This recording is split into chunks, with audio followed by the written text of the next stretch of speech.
سبحان الله والحمد لله لا إله إلا الله الله أكبر.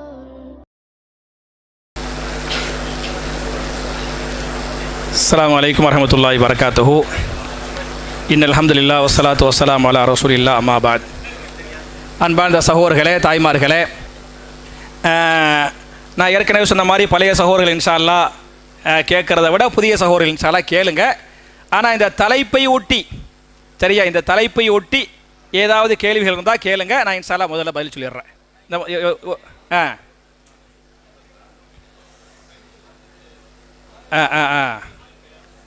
சரி, ஓகே, ஜஸாக்கல்லாஹ் ஹைரா, பாரக்கல்லாஹ் ஃபீக்கும். சகோதரர் என்ன கேட்குறாரு அப்படின்னு சொன்னால், ஜஸாக்கல்லாஹ் ஹைரா, நான் பண்ணேன். இந்த வயசுக்கு வந்துட்டா வீட்டில் வந்து வயசுக்கு வந்த பெண்களுக்கு நிறைய ஃபங்க்ஷன்லாம் பண்ணுறாங்கல்ல, சரியா, மஞ்சள் தண்ணியை ஊற்றுறது, இது பண்ணுறது, எப்போ என்னென்னமோ பண்ணுறாங்க. அல்லாஹு அக்பர். சரி, அது மாதிரி கல்யாணத்துக்கு முன்னால் பார்த்தியாலாக்கு நலுங்கு வைக்கிறது, இங்கே வைக்கிறது, அங்கே வைக்கிறது, இவன் வந்து ஆம்பளைங்கெல்லாம் வந்து இங்கே தொடுறது, அங்கே தொடுறது, இப்படி எக்கச்சக்கமான ஹராம்கள் முஸ்லீம் ஊர்களில் இன்னைக்கு வந்து நலுங்குங்கிற பேரில் அது மாதிரி அந்த வயசுக்கு வந்தவங்களுக்கெல்லாம் பண்ணிக்கிட்டு இருக்கிறாங்க. வயசுக்கு வர்றது வந்து அது ஒரு இயற்கையான ஒன்று, அல்லாஹ்வுடைய நியாமத், சரியா. குறிப்பிட்ட ஒரு வயசு, அதில் பருவத்துக்கு வர்றாங்கல்ல, பருவத்துக்கு வர்றது வந்து அல்லாஹ்வுடைய பெரிய ஒரு பாக்கியம்.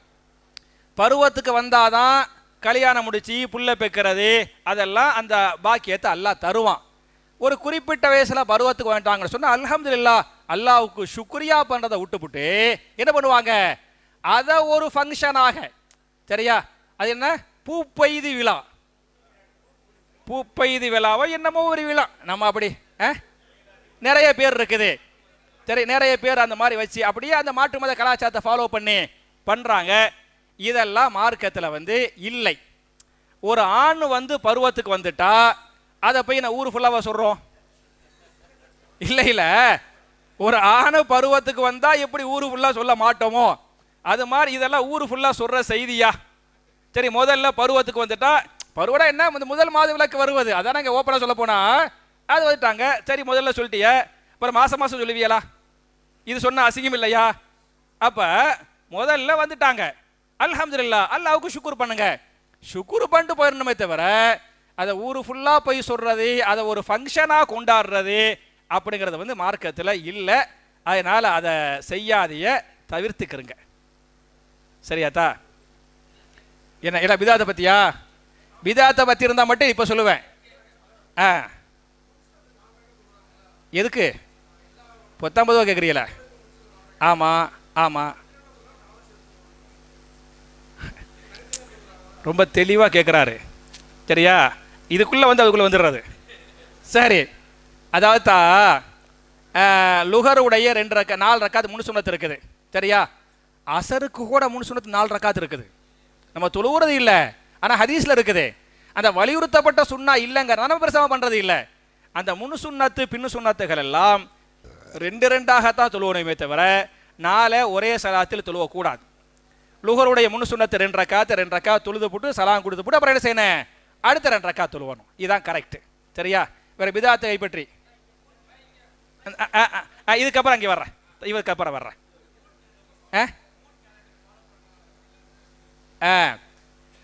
3 காலண்டரை ஃபாலோ பண்ணுறாங்களே, அதாவது அதை ஹிலால் கமிட்டின்னு வச்சுக்கிட்டு நாங்கள் வந்து பிறையெல்லாம் பார்க்க தேவையில்லைங்க, எல்லாமே விஞ்ஞானம், அப்படித்தானே, எல்லாமே விஞ்ஞானம்.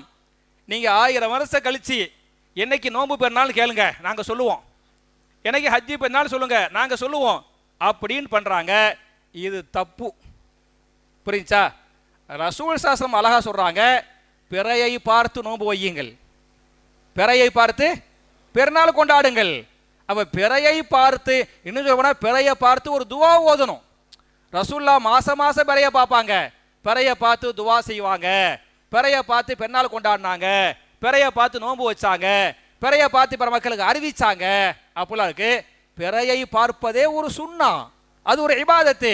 அந்த இபாதத்தை செய்யணுமே தவிர அது இல்லாமல் அதெல்லாம் எங்களுக்கு தேவையில்லை, நாங்கள் எல்லா விஞ்ஞானத்தையும் பார்த்துக்குருவோம் அப்படிங்கிறது வந்து பிழை, தவறு. சரி ஹயர். ஆ ஆ ஆ ஆ இது பிதாத்தா இல்லைன்னு கேரியலா? சந்தேகம் அப்போ சொல்கிறேன், இந்த பழசை முடிச்சிடுறேன். ஆ ஆ சொல்லுங்கத்தா. ஆமாம். ஆ ஆ ஆ ஆ ஆ மாஷா அல்லா. அதான் ஏறக்குறைய அவரும் கேட்டான்னு நினைக்கிறேன் இல்லையா? அதாவது ரசூல் ஸல்லல்லாஹு வந்து 2 நேரத்தில் ஆமீன்னு சொன்னாங்க, சொல்ல அனுமதிச்சாங்கன்னு ஹதீஸ் இருக்குது. ஒன்று தொழுகையில் கைரில் மக்லூபி அலைஹிம் வலல்லாலீன், இதுக்கு ஹதீஸ் இருக்குது. ரெண்டாவது இந்த குனூத்து ஓரமில் குனூத்து நாசிலா ஓதுனாங்கல்ல, அந்த 70 பேர் கொல்லப்பட்டாங்க, அதுக்கு வந்து ரசூல்லா ஓதுனாங்கல்ல, அவர் ரசூல்லா ஓதுனாங்க, சஹாபாக்கள் ஆமீன் சொன்னாங்க, ஆமீன் ரசூல்லா அனுமதிச்சாங்க அப்படின்னு இருக்குது. சரியா? இந்த ரெண்டும் டைரக்டாக சரஹத்தன் ஓப்பனாக இருக்குது.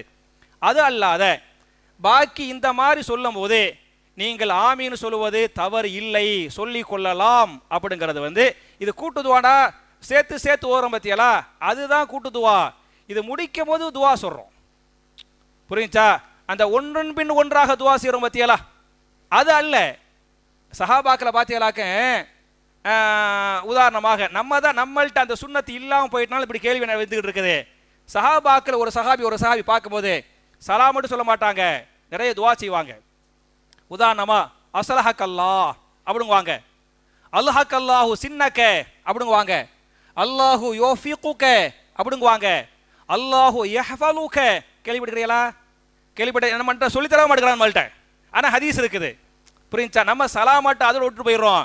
சஹாபாக்கள் அதை தாண்டி துவா வார்த்தை சொல்லிருக்கிறாங்க. உதாரணமாக பாருங்களேன், ஒரு ஃபேமஸான ஹதீஸ் வருதுல்ல, இங்கே ரசூலுல்லாவுடைய வீட்டில் காசு பணம் பத்தலைன்னு சொல்லிவிட்டு ரசூலுல்லாவுடைய மனைவிமார்கள்லாம் ரசூலுல்லாட்ட சண்டை போட்டாங்க, வாக்குவாதம் பண்ணாங்க. அப்படி வாக்குவாதம் பண்ணும்போது வீட்டுக்கு போனது யாரு? உமர் ரலியல்லாஹு அன்ஹு ரசூலுல்லாவுடைய வீட்டுக்கு போறாங்க. ரசூலுல்லாஹ் யாருன்னு கேட்டாங்க. வீட்டில் காசு பூச்சி சவுண்ட் வந்துகிட்டு இருக்குது, மனைவிமார்கள் வந்து காசு பத்தல ஜாஸ்தியாக வேணும் அப்படின்னு கேட்டுக்கிட்டு இருக்கிறாங்க. அப்போ உமர் ரலியல்லாஹு அன்ஹு வெளியே போய் கதவை தட்டுறாங்க. ரசூலுல்லாஹ் யாருன்னு கேட்டாங்க. அவர் ஆனா உமர் அப்படின்றாரு. ஆனா உமர்ன்ற உனையுமே சத்தம் போட்ட மனைவிமார்களை கப்சிப்ட் ஆயிட்டாங்க, அப்படியே சைலண்ட் ஆயிட்டாங்க. இதை பார்த்தோன்னே ரசூலுல்லாவுக்கு சிரிப்பு வந்துருச்சு. ஏன் மனைவிமார்கள் எனக்கு பயப்படாம உமருக்கு இவ்வளோ பயப்படுறாங்களே அப்படின்னு ரசூலுல்லாஹ் சிரிச்சிட்டாங்க. சிரிச்சுக்கிட்டே வீட்டை தொடக்குறாங்க. சரியா? ரசூலுல்லாவுடைய அந்த சிரிச்ச முகத்தை உமர் ரலியல்லாஹு அன்ஹு பார்க்கறாங்க. பார்த்தவனே சொன்னாங்க, அல்ஹக் அல்லாஹு சின்னக்க யா ரசூலல்லாஹ், அல்லாஹ்வுடைய தூதரே ஆயுள் முழுக்க அல்லாஹ் உங்களை இப்படி சந்தோஷமாக சிரித்தபடி வைப்பானாக. துவா இல்லையா? அது மாதிரி இமாம்கள் ஒருவர் சந்தித்துக் கொள்ளும் போது அல்லாஹு யஹ்ஃபலுக்கும், அல்லாஹ் உங்களை பாதுகாப்பானாக துவா செய்வாங்க. அல்லாஹு யுவஃபிகுக்கும், அல்லாஹ் உங்களை பொருந்தி. ஒன்றும் இல்லை, சஹீஹ் முஸ்லிம் இருக்கிற அதனுடைய முன்னுரையை படித்து பாருங்க. சஹீஹ் முஸ்லிமுடைய முன்னுரையை படித்து பார்த்தாலே இமாம்கள் சஹாபாக்கெல்லாம் எப்படி பரஸ்பர ஒருத்தருக்கு ஒருத்தர் துவா செஞ்சுக்கிட்டாங்க அப்படின்னு இருக்குது. அந்த அப்படி கேட்குறோம் பற்றியால ஒரு வார்த்தை அதுக்கு ஆமீன் சொல்ல தப்பு கிடையாது, புரியுச்சா? நான் ரப்பனா ஆத்தினா ஃபி துனியா கேட்கறது வந்து ரசூல் ஸல்லல்லாஹு அலைஹி வஸல்லம் அவங்க கேட்ட துவாக்கள்லையே அதிகம் கேட்ட துவா இது, ரப்பனா ஆத்தினா ஃபி துனியா. இந்த என்னப்பா இவ்வளோ வருது, அடேங்கப்பா. சரி இந்தாங்க, நான் இன்னும் சரியா, அதனால கேட்கலாம், அதுக்கு ஆமீன் சொல்லலாம். சரி, இந்த பெண்களுடைய இதுக்கு மட்டும் சொல்லிட்டோமா? என்ன முடிச்சிடுறேன்.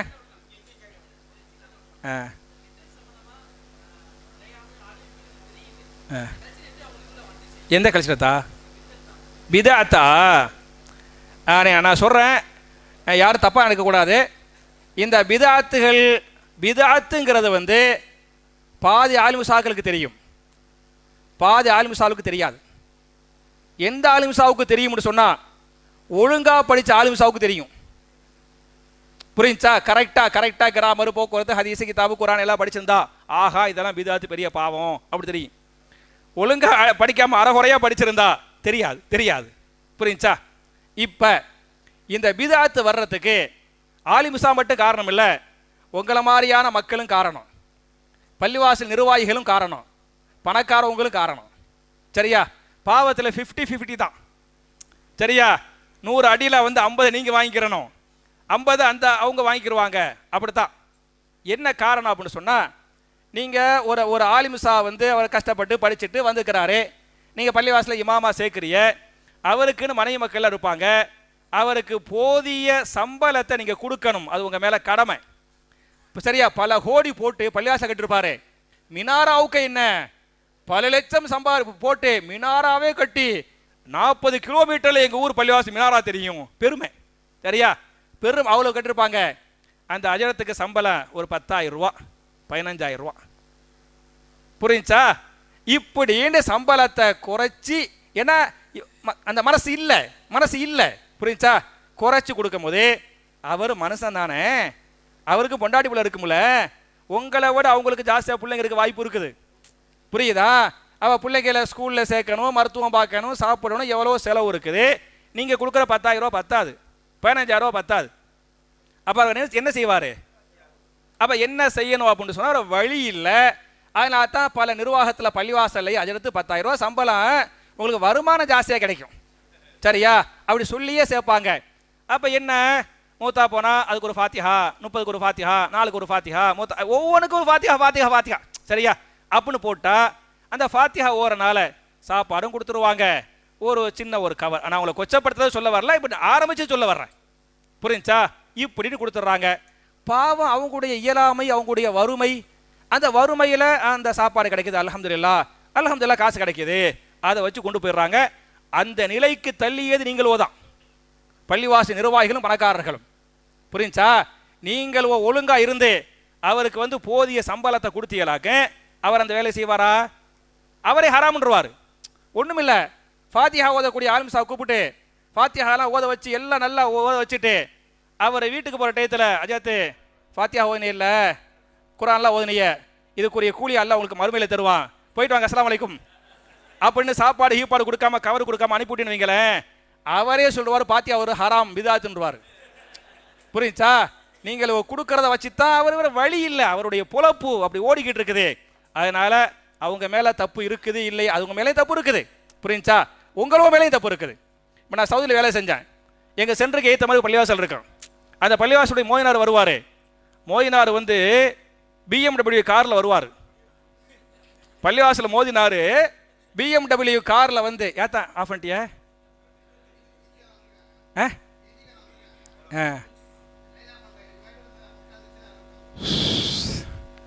சரி, கொஞ்சம் சிரமமாக உள்ளவங்க வெளியே போய் நின்றுக்கலாம், கொஞ்சம் வயசானவங்க பார்த்துக்கங்க. 5 நிமிஷமா? இல்லைன்னா உங்களை கூப்பிடுவேன். சரியா? சரி, ஹயர். சரி, சரியாத்தா. அப்போ அவர் BMW காரில் வந்து வாங்க சொல்லுவார், பாய் நான் பார்த்துக்கிறேன். சரியா? அப்போ நான் நினைப்பேன், நம்மூர் அஜரத்துக்கு 2 வீலர் வாங்கவே காசு இருக்காது அஜரத்துக்கு. புரியா? சைக்கிள் வாங்குறதுக்கு பத்தாது. இவர் BMW காரில் வர்றாரு அப்படின்னு சொன்னால் அந்த அளவுக்கு மாஷா அல்லாஹ் சம்பளம் ஜாஸ்தியாக கொடுக்குறாங்க. அப்படி சம்பளம் ஜாஸ்தியாக கொடுக்கறனால அவர் தப்பு செய்ய மாட்டார். நீங்களும் கம்மியாக கொடுக்குறீங்க, வழியில் செய்கிறாரு. சரியா? அந்த பாவத்தை யார் அந்த அவங்களும் சேர்த்து வாங்கிக்கிறணும். ஓகே. அப்புறம் ரமலான் மாதத்தில் மாதவிடாய் நேரத்தில் விடுபட்ட நோன்புகளை ரமலான் மாதத்திற்கு பிறகு வரக்கூடிய ஷவ்வால் மாதத்தில் அந்த விடுபட்ட நோன்பை வைத்து விட்டு பிறகு ஷவ்வாலுடைய 6 நோன்பை வைக்கலாமா, இல்லை இன்ஷா அல்லாஹ் அடுத்த ரமலான் மாதம் வருவதற்கு முன்னாகவே அந்த நோன்பை வைக்கலாமா? என்ன கேட்குறாங்கன்னா, பெண்களை வந்து ரமலானில் மாத விளக்கில் நோன்பு விட்டுருவாங்கல்ல, அந்த விடுபட்ட நோன்பை வச்சிட்டு தான் ஷவ்வால் 6 நோன்பு வைக்கணுமா? கேள்வி புரியுதுல? அந்த விடுபட்ட நோன்பை வச்சுட்டு தான் 6 நோன்புகள் வைக்கணுமா, இல்லை 6 நோன்புகளை வச்சுப்புட்டு விடுபட்ட நோன்பு அடுத்த வருஷத்துக்குள்ளே வச்சுக்கலாமா அப்படின்னு கேட்குறாங்க. நீங்களும் சொல்லுங்க பார்க்குறேன்.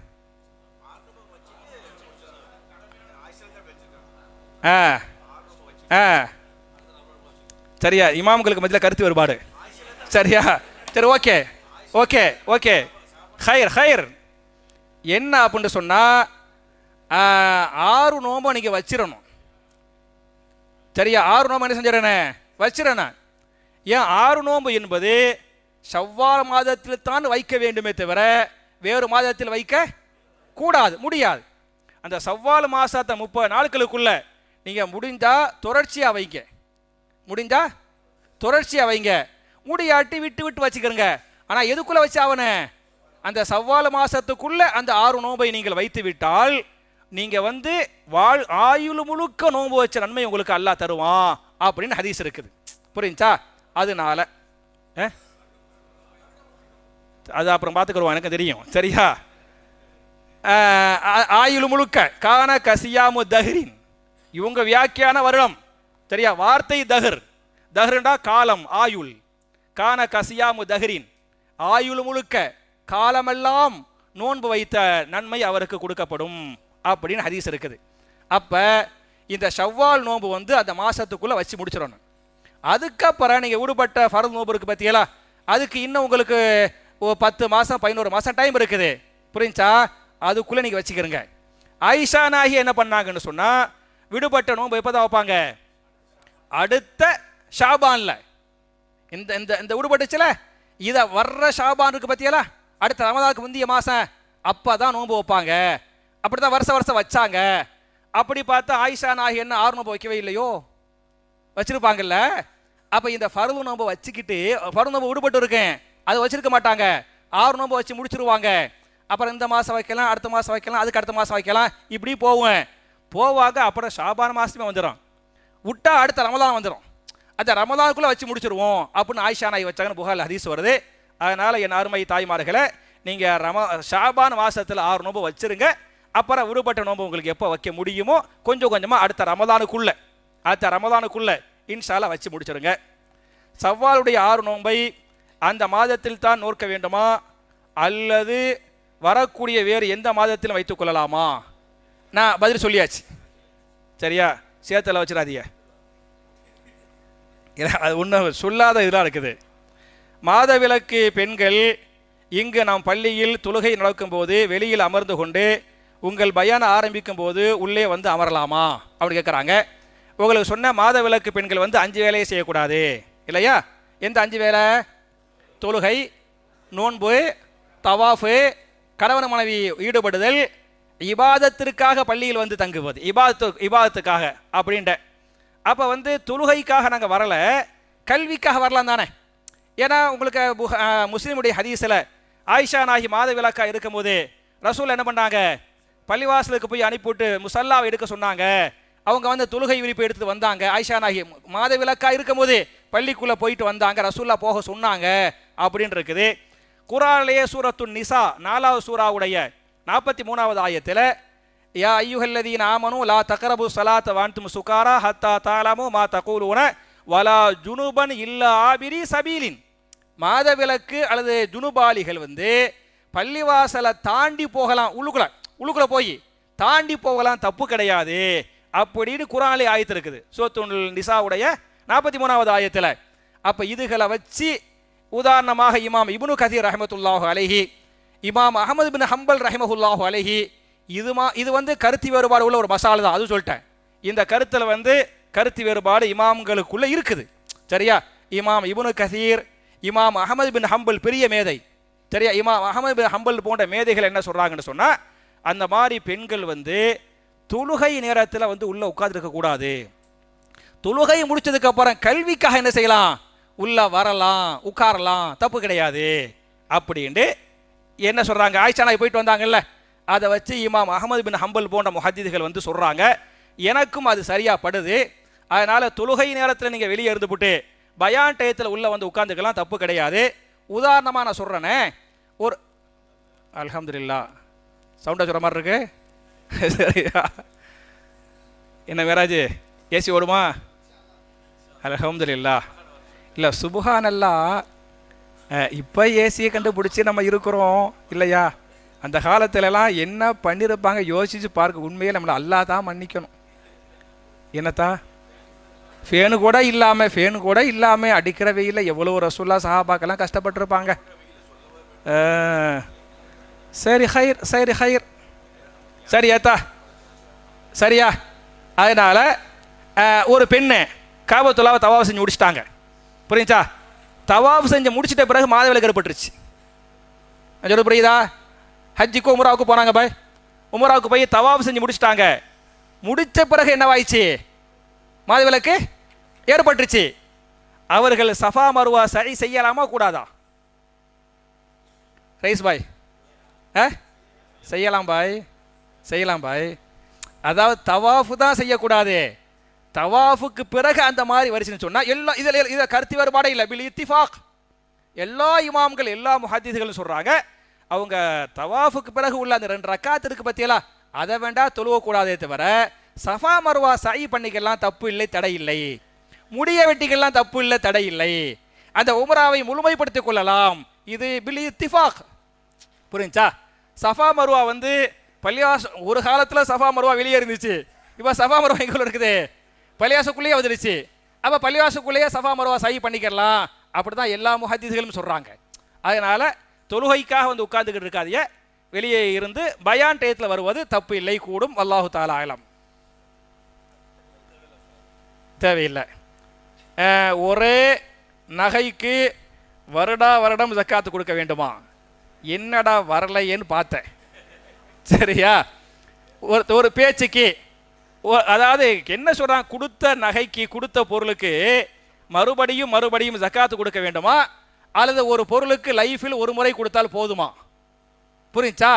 இப்படின்னு உலகத்தில் சரியா ரசூலுல்லாவுடைய காலம் தொட்டு இதுவரை எல்லா இமாம்கள், ரசூலுல்லா, சஹாபாக்கள், தாபீன்கள், தபா தாபீன்கள், இமாம்கள், முஹத்திதுகள் அம்புட்டு பேரும் என்ன சொல்றாங்கன்னு சொன்னா வருடம் கொடுக்கணும்.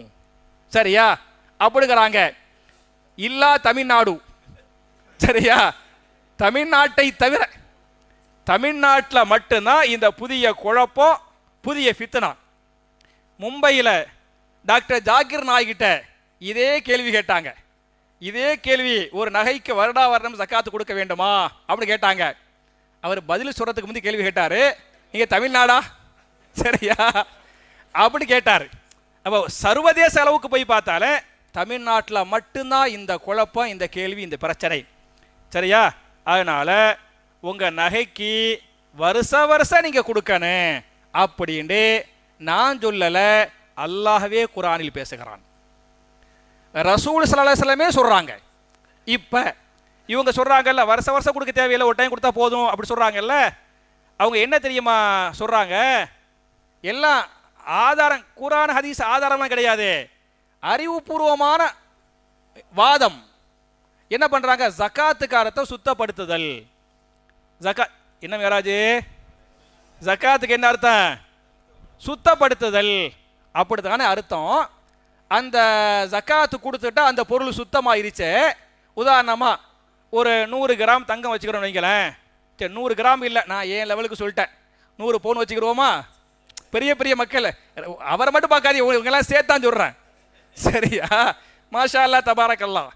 அப்போ ஒரு 100, சரி பவுன் வேண்டாம் பாய், கிராமே வச்சுக்கிறோம், கணக்கு ஈஸியாக இருக்கும். 100 கிராம் தங்கம் இருக்குது. 100 கிராமுக்கு எவ்வளோ ஜக்காத்து கொடுக்கணும்? 2.5 கிராம். சரியா? கொடுத்தாச்சு. கேட்குறாரு, அப்போ 97 கிராம் தங்கம்னா சுத்தமாயிருச்சே, சுத்தமான பொருளுக்கு மறுபடியும் ஜக்காத்து கொடுக்கணும், ஆல்ரெடி சுத்தமாயிருச்சே அப்படின்னு கேட்குறாரு. இந்த கேள்வியே தப்புங்க. ஜக்காத்து என்பது பொருளை சுத்தப்படுத்துவதற்காக அல்ல, அந்த நபரை, அந்த ஆளை யார் ஜக்காத்து கொடுக்குறாரோ அந்த ஆளை சுத்தப்படுத்துவது. பொருளை நம்ம திருடியை கொண்டு வந்தோம், நம்ம கஷ்டப்பட்ட காசுங்க, ஆல்ரெடி அந்த பொருள் சுத்தமான பொருள். அழுக்கு எங்க இருக்குது? நம்மளோட அழுக்கு இருக்குது. நீங்க ஜக்காத்து கொடுக்கறனால உங்கள் பாவங்கள் மன்னிக்கப்பட்டு உங்களை அல்லாஹ் சுத்தப்படுத்துவான். அப்படிதான் குர்ஆன் சொல்லுது. பொருளை அல்ல கொடுக்கக்கூடிய நபரை. அப்படிதான் குர்ஆனே சொல்லுது. சூரத்து தௌபா என்று சொல்லக்கூடிய 2வது அத்தியாயத்தின் 9. சரியா? சும்மா டெஸ்ட் பண்ணிக்கிட்டேன். சூரத்து தௌபா என்று சொல்லக்கூடிய 9வது அத்தியாயத்தின் 103வது வசனத்தில் அல்லாஹ் பேசுகிறார். நீங்க டைரக்டா எடுத்து, என்னுடைய வியாக்கியானம்லாம் கிடையாது, நேரடி பொருள். ஹுது மின் அம்வாலிஹிம் சதகத்தன் துதஹிருஹும் வ துஸக்கீஹிம் பிஹா வ ஸல்லி அலைஹிம் இன்ன ஸலாத்தக ஸகனுல் லஹும் வல்லாஹு ஸமீஉன் அலீம். நபியே, அவர்களிடமிருந்து ஜக்காத்துக்குரிய பொருளை பைத்துல் மாலுக்காக நீங்கள் பெற்றுக்கொள்ளுங்கள். சரியா? பெற்றுக்கொண்டு அந்த மக்களுக்காக நீங்கள் துஆ செய்யுங்கள். அவர்கள் தரக்கூடிய ஜக்காத் என்பது துதஹிருஹும், அவர்களை பரிசுத்தப்படுத்துகிறது. ஜக்காத் யாரை சுத்தப்படுத்துது? பொருளை அல்ல. யாரு தர்றாரோ அவருடைய ஒரு வருஷ பாவத்தை ஜக்காத்து மன்னிக்குது. அவர் அல்லாஹ் பரிசுத்தப்படுத்துறான். பாவ மன்னிப்பு, பேராசை அதெல்லாம் என்னது, அழுக்கு. சரியா? இந்த பேராசை, செக்ஸ் சம்மந்தப்பட்ட இது, தப்பு, பாவம், இதெல்லாம் இஸ்லாம் அழுக்குன்னு சொல்லுது. அந்த மாதிரியான அழுக்க விட்டு மன்னிச்சு அவர் அல்லாஹ் சுத்தப்படுத்துறான் அப்படின்னு குர்ஆன் சொல்லி காட்டுறான். அப்ப அல்லாஹ் சுத்தப்படுத்துறானே தவிர எதை சுத்தப்படுத்தல? பொருளை சுத்தப்படுத்த வேண்டிய தேவையில்லை, ஆல்ரெடி இது சுத்தம். புரிஞ்சா? அதனால அடுத்த வருஷம் ஒரு வருஷம் ஆயிருச்சு. அந்த ஒரு வருஷத்துக்கு அவர் பாவம் செய்வாரா மாட்டாரா? செய்வார்ல. மறுபடியும் அவரை சுத்தப்படுத்தணும்ல. என்ன செய்யணும்? திருப்பி நீங்க கொடுக்கணும். இப்படி உங்களை நீங்கள் சுத்தப்படுத்தி கொண்டே இருக்க வேண்டும் என்று குர்ஆனே சொல்லுது. இப்படித்தான் ரசூலுல்லாஹ் சொன்னாங்க, இப்படித்தான் சஹாபாக்கள் சொன்னாங்க, இப்படித்தான் சஹாபாக்கள் நடைமுறைப்படுத்தினாங்க. அப்படிலாம் இருக்குது. நம்ம தான் அதை கொடுக்க கூடாம இருக்கிறதுக்காக ஒரு வியாக்கியானம் பண்ணி விட்டு குர்ஆனுக்கு மாத்தமா பேசிக்கிட்டு இருக்கிறோம். ஒரு ஹதீஸ், அபூதாவுல ஹதீஸ் வர, யார் ஒரு பொருளுக்கு வருடா வருடம் ஜக்காத்து கொடுத்தாரோ அவர் ஈமானிய சுவையை சுவைத்து விட்டார். நேரடி குல்லு ஆமீன், குல்லுனா எல்லாம், ஆம்னா என்ன, வருஷம், வருடா வருடம் ஜக்காத்து கொடுத்தாரோ அவர் ஈமானிய சுவையை சுவைத்து விட்டார். வருட வருடம் ஜக்காத்து கொடுங்க, நேரடி ஹதீஸே வருது அபூதாவுல. குர்ஆன்ல அல்லாஹ் சொல்றான், ஹதீஸ்ல டைரக்டா வருது. சஹாபாக்கள் அப்படிதான் கொடுத்தாங்கன்னு இருக்குது. கொடுத்த பொருளுக்கு மறுபடியும் மறுபடியும் கொடுக்கணும் அப்படின்னு நேரடியாக ஹதீஸ் வருது. ஒண்ணுமில்ல, நான் உங்களுக்கு ஒரு கணக்கு சொல்றேன். நீங்கள்லாம் மாஷா அல்லாஹ் தபாரக்கல்லாஹ் வியாபாரிகள், கணக்கு நல்லா தெரியும். சரியா? ஆடு இருக்கல பாய், ஆட்டுக்கு ஜக்காத்து உண்டா இல்லையா? உண்டு. ஒருத்தர்கிட்ட 1 to 40 வரை ஆடு இருந்தால் அதன் மீது ஜக்காத்து இல்லை. இல்லை பாய், கொடுத்தா கொடுங்க, அல்ஹம்துலில்லாஹ், தாங்க, தப்பு கிடையாது. ஆனா மார்க்கத்தில் இல்லை. வந்துடுறேன் ஷோயஷோன ஈஜ் இன்ஷா அல்லாஹ். சரியா? 1 to 40 வரை உங்க பண்ணையில், இஸ்மாயில் பாய், உங்க பண்ணையில் 1 to 40 ஆடு வரை இருந்தால் அதன் மீது என்ன இல்லை? ஜக்காத்து இல்லை. 41 120 வரை ஆடுகள் இருந்தால் ஒரு ஆடு ஜக்காத்து கொடுக்க வேண்டும். கணக்கு புரியுதா? 41 to 120 வரை இருந்துச்சாக்க ஒரு ஆடை ஜக்காத்தை கொடுக்கணும். 121 to 200 ஆடுகள் இருந்துச்சாக்க என்ன செய்யணும்? 2 ஆடை ஜக்காத்தை கொடுக்கணும். 201 to 300 இருந்துச்சாக்க 3 ஆடு ஜக்காத்து கொடுக்கணும். மேலே போக ஒவ்வொரு 100க்கும் ஒரு ஆடு ஜக்காத்து கொடுக்கணும் அப்படின்னு நான் சொல்லல, ரசூல் ஸல்லல்லாஹு அலைஹி வஸல்லம் சொன்னார்கள் என்கிற இந்த ஹதீஸை இமாம் புகாரி கிதாபு ஜக்காத்துங்கிற பாடத்தில் பதிவு பண்ணிருக்கிறாங்க. இப்போ நான் என்ன கேட்குறேன்னு சொன்னா, ஒருத்தர்கிட்ட 100 ஆடு இருந்துச்சு. எத்தனை ஆடு ஜக்காத்தை கொடுக்கணும்? தெளிவாக சொல்லிருக்கிறேன். சரியா? எத்தனை தான் கொடுக்கணும்? சரிதான், நீ சொன்னது கரெக்டு. சரியா? 100 ஆடு இருக்குது. 120 நினைச்சேன், 100 சொன்னோம். 100 ஒரு ஆடு ஜக்காத்தை கொடுக்கணும் பாய். சரியா? அப்போ எவ்வளோ போயிடுச்சு? 1 போயிட்டா 99 இருக்குது. ஓகே. அடுத்த வருஷம் ஒரு 30 ஆடு வாங்கினாரு, அது குட்டி போட்டுச்சு. கணக்கு புரியுதா? அடுத்த வருஷம் என்ன? ஒரு 30 குட்டி போட்டுருச்சு. எத்தனை ஆயிடுச்சு? 129 ஆயிருச்சு. கணக்கு புரியுதா உங்களுக்கு? 129 ஆயிருச்சு. இவர் எத்தனை ஆடை ஜக்காத்தை கொடுக்கணும்? 2 ஆடு தானே. ஏன்னா 129 ஆயிடுச்சு, 121 தாண்டிடுச்சுல. அவர் என்ன செய்யணும்? 2 ஆடை ஜக்காத்தா கொடுக்கணும் அப்படின்னு நான் சொல்லல, ரசூலுல்லாஹ் சொன்னாங்க அப்படின்னு ஹதீஸ் இருக்கு பாய். இப்போ இவங்க சொன்ன மாதிரி நான் சொல்றேன், அவர் தான் 100 ஆட்டுக்கு ஜக்காத்து கொடுத்துட்டார்ல, 99 ஆடு சுத்தமாக போயிடுச்சுல. புரிச்ச? கணக்கு புரியுதா? 100 ஆட்டுக்கு ஜக்காத்து கொடுத்தாங்க, 1 கொடுத்தாருலங்க, 99 சுத்தமாயிருச்சுல. அப்புறம் புதுசா 30 ஆனை வந்துச்சு. அந்த 30க்கு தேவையில்லையே, 30 தானே வந்துச்சு. 1 to 40 ஜக்காத்து கொடுக்கணும், அது தேவையில்லையே அப்படின்னு என்னுடைய கணக்கு. நான் கணக்கு போடல. இந்த கணக்குல யாருடைய கணக்கு? ரசூலுல்லாஹ் போட்ட கணக்கு. புகாரில் கிதாபு ஜக்காத்தை படிச்சு பார்த்தா உங்களுக்கு தெரியும். புரிஞ்சா? அப்போ நீங்க ஜக்காத்து கொடுக்காம இருக்கலாமா? கொடுக்கணும். அப்ப கொடுத்ததையும் சேர்த்து என்ன செய்யறோம்? கணக்கு போடுற. ரசூலுல்லாஹ் கணக்கு போட்டாங்கன்னு ஹதீஸ் இருக்குது. அதனால ஒழுங்கா கொடுத்து அல்லாஹ்ட்ட தப்பிச்சுக்கிறங்க. சரி, நீங்களும் கேளுங்க. கேளுங்கத்தா. ஆமாம், மாஷா அல்லா தபாரக்கல்லா. கொடுக்குறவங்க உடைய பாவத்தை மட்டும் அல்லாஹ் மன்னிப்பானா, அம்புட்டு பேருடைய பாவத்தை மன்னிப்பானா அப்படின்னு கேட்குறாங்க. அந்த எல்லோருடைய பாவங்கள் மன்னிக்கப்படும். அந்த குடும்பம், கணவர் கொடுக்குறாருன்னா கணவர், மனைவி, மக்கள் எல்லாருடைய பாவத்தை அல்லாஹ் மன்னிப்பான். எப்போ தெரியுமா மன்னிக்க மாட்டான்? கணவர் கொடுக்குமா. நம்ம பெண்கள் அப்படி கிடையாது, மாஷாலா. நம்ம பெண்கள் வந்து இன்னும் ஜாஸ்தியாக தான் கொடுக்க சொல்லுவாங்க. ஒரு பேச்சுக்கு கணவர் கொடுக்கும்போது மனைவி ஏங்க கொடுக்குறீங்க, கொடுக்காதீங்க அப்படின்னு தடுத்தா உங்களுக்கு இப்போ நன்மை போவாது. புரிஞ்சா? நன்மையை செய்கிறத தடுத்தா நன்மை போவாது. தடுக்காம மாஷாலா கொடுங்கஜி அப்படின்னு சொல்கிறாங்க. நம்ம பெண்கள்லாம் கண்டிப்பாக சொல்லுவாங்க. அதுலேயும் குறிப்பாக கீழே உள்ள பெண்கள் வந்து கண்டிப்பாக சொல்லுவாங்க. சரியா? அதனால் அது அந்த குடும்பத்துக்கே இன்ஷா அல்லாஹ் போகும். இந்த இவரை கிடைக்கணுமா? அதுக்கு முந்தைய இவர் கையை தூக்குனாரு.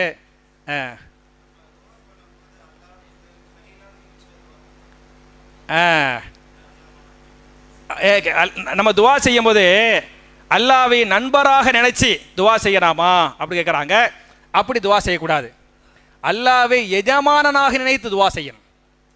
துவாவில் வந்து பணிவு, நண்பர்கிட்ட வந்து பணிவு இருக்காது. அந்த ஒரு இது இருக்கேன். புரிஞ்சா? நீ தான் அல்லாஹ், உன்னை விட்டு அவர் எதுவுமே இல்லை அல்லாஹ் அப்படின்னு அல்லாட்டி நெருங்குங்க. அதை ஹலீலாக நினைச்சு நெருங்காதீங்க, எஜமானனாக நினைச்சு நெருங்குங்க. நீங்கள் அல்லாட்ட பேசுங்க. கண்டிப்பாக ஹலீல்ங்கிற வார்த்தை சொல்லக்கூடாது. அவர் ரப்புல் ஆலமீன். புரிஞ்சா? ரப்புல் ஆலமீனை ஹலீலாக நம்ம, ஹலீலா என்ன? தோஸ்து. புரிஞ்சா? ரப்புல் ஆலமீன் அவன். ஆனால் ரப்புல் ஆலமீன்ட்ட நீங்கள் நெருங்குங்கள், அவன் உங்கள்கிட்ட நெருங்குவான். நீங்கள் ஒரு அடி வச்சா அவன் வந்து 2 அடி வைப்பான். நீங்கள் ஜான் நெருங்குனா அவன் முளை நெருங்குவான். நீங்கள் நடந்து வந்தால் ஓடி வருவான். அப்படிலாம் ஹதீஸ் இருக்குது. நெருங்குங்கள், நெருக்கமாக பேசுங்க, அதெல்லாம் மார்க்கத்தில் கூடும். ஆனால் அந்த ஹலீலுங்கிற வார்த்தை வந்து தப்பான வார்த்தை. ரப்புல் ஆலமீனை வந்து ஹலீலுங்கிற வார்த்தை சொல்லக்கூடாது. அவர் ரப்புல் ஆலமீன். சரியா? உங்களுடைய இது கரெக்டு தான், என்னமோ செய்ய போகிறது கரெக்டு தான், இந்த வார்த்தையை வந்து சொல்லக்கூடாது. புரிஞ்சா? சொல்லுங்கத்தா. சரியா மோனிய? சரி. வெளியூருக்கு போகிறாராம், அசர தொழுகை நடந்துக்கிட்டு இருக்குது. நீங்கள் ஊர் தொழுவலையோ?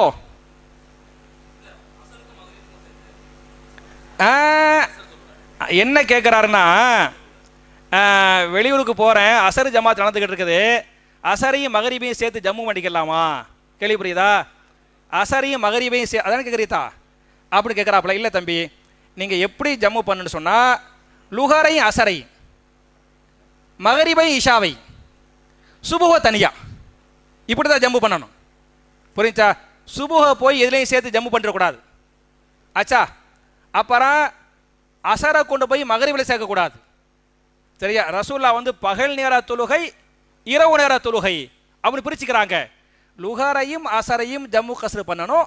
அப்புறம் என்ன செய்யணும்? மகரிபை இஷாவையும். லுஹர் வக்து ஆரம்பிக்குதா ஒரு 12:30 மணிக்கு ஆரம்பிக்குதா, அசர் வக்து எப்போ முடியுது? ஒரு 6:30 மணிக்கு முடியுதா? அப்படித்தானத்தா? இந்த 12:30 to 6:30க்குள்ள உங்களுக்கு எப்போ டைம் கிடைக்கிதோ அப்போ லுஹர் 2 ரக்காத், அசர் 2 ரக்காத். உங்களுக்கு டைம் கிடைச்சா தொழுவுங்க. உங்களுக்கு இமா பின்னால் எப்படி? இமா பின்னால் ஒரு ஒரு தொழு தொழுவிய 4 ரக்காத் தொழுவிய.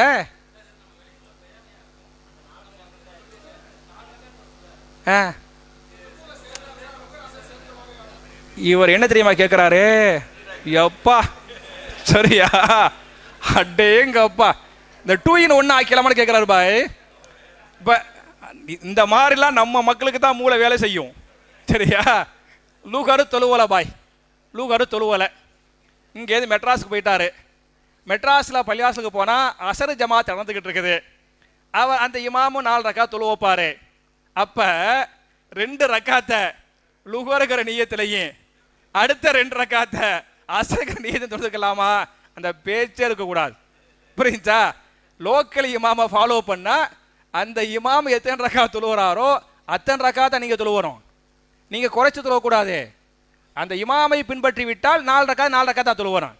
அந்த 4 ரக்காத்து நீங்கள் நீங்கள் லுஹருங்கிற நீயத்தை தொழுவுங்க. அவருக்கு அசரா இருக்கேன், உங்கள் நீயத்து என்ன? லுஹருங்கிற நீயத்தில் தொழுவுங்க 4 ரக்காத்து. அப்புறம் ஜமாத் முடிஞ்சிடும். முடித்த பிறகு அசருங்கிற நீயத்தில் 2 ரக்காத் தொழுவுங்க. ஓகே. இந்த பெண்களுடைய ஒரு கேள்விக்கு பதில் சொல்லிடுறேன். சொந்த வீட்டுக்கு ஜக்காத்து இல்லைன்னு சொன்னீங்களே, இப்போ என்னிடம் வீடு கட்டும் அளவிற்கு பணம் இருக்கிறது, அந்த பணத்திற்கு ஜக்காத்து கொடுக்க வேண்டுமா? இது வந்து குறுக்கு விசாரணை. உங்கள்கிட்ட சொந்தமாக வீடு இருக்குன்னு சொன்னால் நான் சொல்ல லா ஜக்காத்த ஃபில் முஸ்தாமல். உங்களுடைய ஓன் யூஸ், சொந்த வீடு, சொந்தத்துக்காக யூஸ் பண்ணுற ஒரு வீடு, சொந்தத்துக்காக பயன்படுத்தக்கூடிய ஒரு வாகனம், அதன் மீது ஜக்காத் இல்லை அப்படின்னு ஹதீஸ் இருக்குது. சரியா? நீங்கள் ஒரு 2 கோடி ரூபா போட்டு 3 கோடி ரூபா போட்டு வீடு கட்டிக்கிட்டு இருக்கிறீங்க, கட்டி முடிச்சிட்டீங்க, ஏறக்குறைய 90-95%. அந்த வீட்டுக்கு என்ன இல்லை? ஜக்காத்து இல்லை. ஏன்னா நீங்கள் பயன்படுத்துறதுக்காக வச்சுக்கிட்ட வீடு. புரிஞ்சா? அதை கட்டுறதுக்கு முன்னால் கையில் காசு வச்சுக்கிறீங்க பார்த்தியாலா, அப்போ அது மேலே ஜக்காத்து இருக்கும். அந்த காசு 1 வருஷமாக அப்படி இருந்தா, அந்த காசு 1 வருஷமாக இருந்தால் ஜக்காத்து கடமை. சரியா? நீங்கள் உண்மையிலே கட்டுறியனா 1 வருஷமாக வச்சுக்கிட்டு இருக்கிறீங்க, ஏதோ 1 மாதம் வச்சுக்கலாம், 2 மாதம் வச்சுக்கலாம், 3 மாதம் வச்சுக்கலாம். அதுக்கிடையில் ஒரு வழி கிடைச்சிருமா இல்லையா? காலக்கெடு என்ன? 1 வருஷம் தான் டைமு. அந்த 1 வருஷத்துக்குள்ளே நீங்கள் பிஸ்மில்லான்னு கட்ட ஆரம்பிச்சிடணும். கட்ட ஆரம்பிச்சிட்டியா அப்படின்னு சொன்னால் அதன் மீது, ஏன்னா அது கட்டமானதுக்கு போய்கிட்டு இருக்குது, அதன் மீது ஜக்காத்து இல்லை. 1 வருஷமாக நீங்கள் கட்டவே ஆரம்பிக்கலே அப்படின்ட்டு சொன்னால் அது ஜக்காத்துக்குரிய நிசாபுக்கு வந்துடும். நீங்கள் ஜக்காத்தை கொடுத்துடணும். ஒரு முடிவெடுத்தால் 1 வருஷம் தான் டைம், அதுக்குள்ளே நீங்கள் வேலையை ஆரம்பிக்கணும். சரியா? அப்புறம் சொத்து பிரித்தல் ஆண்களுக்கு எப்படி, எவ்வளவு, பெண்களுக்கு எவ்வளவு என்பதை கூறவும். ஆண்கள் பெண்கள்னா யாருக்கு என்ன? எல்லாருமே ஆண், எல்லாருமே பெண் தான் இருப்பாங்க. நீங்கள் குறிப்பிட்ட அந்த உறவு முறையை கேட்டால் தான் நான் கரெக்டாக சொல்ல முடியும். பொதுவாக ஆண் சொன்னால் வாப்பாவும் ஆணு தான், மாப்பிள்ளையும் ஆணு தான், மகனும் ஆணு தான், பேரனு ஆணு தான். நான் எந்த ஆணுக்கு சொல்கிறது? நான் ஒவ்வொன்றுக்கும் ஒவ்வொரு சட்டம் இருக்கும். அது கொஞ்சம் டீப்பான விஷயம். அதனால் இந்த சகோதரி அதை தெளிவாக என்கிட்ட, இவங்க மூத்தா போயிட்டாங்க, இவருக்கு இன்னார் இன்னார் இன்னார் இருக்கிறாங்க, இவருக்கு என்ன அப்படின்னு கேட்டால் தான் நான் சொல்ல முடியுமே தவிர பொதுவாக இந்த கேள்விக்கு என்னால் பதில் சொல்ல முடியாது எனக்கு. சரியா? இஷாவுடைய வக்து இந்த உங்களுக்கு அப்புறம் அங்கே வந்துடுறேன். சொல்லுங்க ஜி. ஆ ஆ ஆ ஆ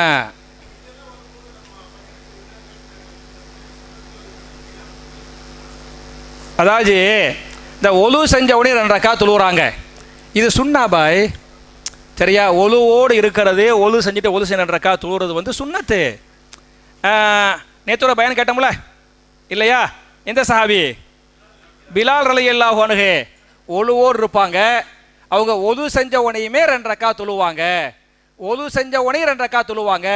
அது தஹிய்யத்துல் உலு. அதுக்கு பேர் என்ன? தஹிய்யத்துல் உலு. அந்த உலுவுக்கு செய்யக்கூடிய அந்த காணிக்கை தொழுகை அப்படின்னு அவங்க தொழுதாங்க. அதுக்காக ரசூல் அல்லாஹ் ரப்புல் ஆலமீன் சொர்க்கத்தில் ஒரு மாளிகையை வச்சிருந்தான். ரசூல்லா மேராஜுக்கு போய் பார்க்கும்போது அந்த மாளிகையில் ஒரு நடை ஓசை, ஒரு ஆள் போகிற சவுண்டு கேட்டுச்சு. யாருன்னு கேட்டால் இது பிலாலுக்குரிய மாளிகைன்னு சொல்லப்பட்டுச்சு அப்படிலாம் ஹதீஸ் இருக்குது. அதனால் ஒலுவோடு இருப்பது, ஒலு செஞ்சிட்டா தஹிய்யத்துல் ஒலு தொழுவது வலியுறுத்தப்பட்ட ஒரு சுன்னா. செய்யுங்க இன்ஷா அல்லாஹ். ஒன்றும் அண்ணா வந்துடுறேண்ணே. அப்போ என்ன கேட்குறாங்கண்ணா, நான் ஒலு செஞ்சிட்டேன் பாய், பள்ளிக்கு வந்துட்டேன், 2 ரக்காத் சுன்னத் தொழுவுறேன், அதுக்குள்ளே ஒலுவும் சுன்னத்தும் சேர்ந்து வந்துடுமா அப்படி கேட்குறீங்களோ? அப்படி ஓகே ஓகே ஓகே ஓகே. நீங்கள் பள்ளிக்கு வந்துட்டீங்கன்னு சொன்னால், நீங்கள் பள்ளிவாசலுக்கு வந்துட்டியே அப்படின்னு சொன்னால் அது தஹிய்யத்துல் உது, தஹிய்யத்துல் மஸ்ஜிது, சுபஹுடைய 3 சுன்னத்து, அந்த 3ம் ஆயிரும். பள்ளிவாசலுக்கு வந்துட்டா இல்லை வீட்டில் நீங்கள் தொழுவுறியா அப்படின்னு சொன்னால் அது தஹிய்யத்துல் மஸ்ஜிதாலாம் வராது. சரியா? நீங்கள் தனித்தனியாக நீங்கள் தொழுவணும் வீட்டில். இந்த வந்துடுறேன் தாஹா. சரியா? நீங்கள் தனித்தனியாக நீங்கள் பண்ணணும் இன்ஷா அல்லாஹ். சரியா? பாரக்கல்லாஹ் ஃபீக்கும். இந்த இங்கே ஒருத்தர் கேட்டார்ல, இஷாவுடைய வக்தி எப்போ ஆரம்பிக்குது, எப்போ முடியுது, எப்போ ஆரம்பிக்குது? மகரிபுக்கு பிறகு எப்போ பிறகு தெரிஞ்சவங்க சொல்லுங்களேன். 1 மணி நேரம் ஷஃபக் மாஷா அல்லா தபாரக் அல்லா பாரக் அல்லா ஃபீக்கும் அல்ஹம்துலில்லாஹ். 1 மணி நேரம் இல்லை ஜி, 1 மணி நேரம் இல்லை, 1 மணி நேரமும் 20 நிமிஷமும். சூரியன் மறைஞ்ச உடனே மகரிப வக்து வந்துடுமா? அந்த மகரிப வக்து எப்போ முடியும்னு சொன்னால் குறைஞ்சது 1.25 மணி நேரம் இருக்கும். குறைஞ்சது 1.25 மணி நேரம், கூடியது 1 மணி நேரம் 20 நிமிஷம். ஒரு பேச்சுக்கு 6:30 மணிக்கு மகரிப வக்து வந்துருச்சுன்னு சொன்னால் இஷா வக்து எப்போ வரேன்? 7:45 to 7:50. இதுதான் கணக்கு. புரிஞ்சுக்கிட்டீங்களா? இது நான் இப்போ உள்ள நடைமுறை கணக்கு சொன்னேன். ஹதீஸ் பிரகாரம் பார்த்தியலாக்க சூரியன் வந்து மறையுது பற்றியலா, கிழக்கில் மறையுமுல, மேற்கில் மறையுமோ? மேற்கில் மறையுதுல. மேற்கில் மறைஞ்ச உனையுமே மகரிப வக்து வந்துடும். நீங்கள் மேற்க பார்த்தியலாக்க அடிவாரமான சவப்பாக இருக்கும், செம்மேகம். அந்த செம்மேகத்துக்கு அரபியில் பேர் ஷஃபக். அந்த செம்மேகம் மறையும் வரை மகரிப வக்து இருக்கும். செம்மேகம் மறைகிறதுக்கு சுமார் 1.25 மணி நேரம் ஆகும். செம்மேகம் மறைஞ்சிருச்சுன்னு சொன்னால் மகரிப வக்து முடிஞ்சு போய் எந்த வக்து வந்துடும்? இஷா வக்து வந்துடும். இப்போ ஏறக்குறைய இன்னைக்கு பார்த்தியலாக்க 7:45, சுமார் 7:45க்கு என்னவாகிறேன்? மகரிப வக்து வந்துடும். இந்த மகரிப வக்து எப்போ முடியும்? இதான் கேள்வி. சாரி சாரி சாரி சும்மா டெஸ்ட் பண்ணிக்கிட்டா சரியா? இஷா வக்து எப்போ முடியும் அப்படின்னு கேட்குறாங்க. இஷா வக்து எப்போ முடியும்னு சொன்னால் பாதி நிஸ்ஃபுல் லைல் எப்போ முடியுது? நிஸ்ஃபுல் லைல், இரவின் பாதி வந்து விட்டால் இஷா வக்து முடிஞ்சிடும். ஒரு ஹதீஸ். இன்னொரு ஹதீஸு சுபுஹு நேரம் வரும் வரை இஷா வக்து இருக்கும். ரெண்டு ஹதீஸ் இருக்குது. ஒரு ஹதீஸ் வந்து பாதி இரவு, இன்னொரு ஹதீஸ் என்ன? சுபுஹுக்கு பாங்கு சொல்ற வரையிலும். இந்த 2 ஹதீஸையும் சேர்த்து முஹத்திதுகள் என்ன சொல்றாங்கன்னு சொன்னா, பாதி இரவுக்குள் நீங்கள் தொழுது கொள்வது சிறந்தது. சரியா? நைட்டு ஒரு 12 மணிக்குள்ள பாதி இரவுக்குள்ள நீங்க தொழுதுக்கிறது என்ன சிறந்தது, நல்லது. இல்லை உங்களுக்கு தொழுவ முடியலை, நீங்கள் டாக்டர் ஆப்ரேஷன் பண்ணிக்கிட்டு இருக்கிறாரு, பேச்சுக்கு தான் சிரிக்காதீங்க. என்னன்னா உங்களை சொல்லலை, இங்கே டாக்டர் இருக்காங்கல்ல, அதுக்காக சொல்ல வர்றேன். நீங்கள் தியேட்டருக்குள்ளே போயிட்டிய, தியேட்டருண்டா ஆப்ரேஷன் தியேட்டரு, புரிஞ்சா? போயிட்டிய ஆப்ரேஷன் ஆரம்பிச்சிட்டிய, அது பால 12 மணி 1 மணி 2 மணி ஓடிக்கிட்டு இருக்குது. நீங்கள் பேஷனை போட்டு ஊற்றா மூத்தா போயிடுவார் அவர், முழுசாக முடிக்க வேண்டியிருக்கேன். நீங்கள் வெளியே வரும்போது நைட்டு 3 மணி 4 மணி ஆயிடுச்சு, புரியுச்சா? அப்படின்னு சொன்னால் சுபுஹ் வக்து வர வரை தொழுதுக்கலாம், புரியுச்சா? பாதி இரவு வரை தொழுவது சிறந்தது, சுபுஹ் வரை தொழுவது கூடும். என் பேச்சு புரியுதுல? ஓகே. பெண்களுடைய ஒரு கேள்வி கேளுங்கத்தா. என்னம்மா? சுபுடைய முன்னு சொன்னது கரெக்டு கரெக்டு கரெக்ட். மாஷா அல்லா, நல்ல கேள்வி கேட்குறாப்புல.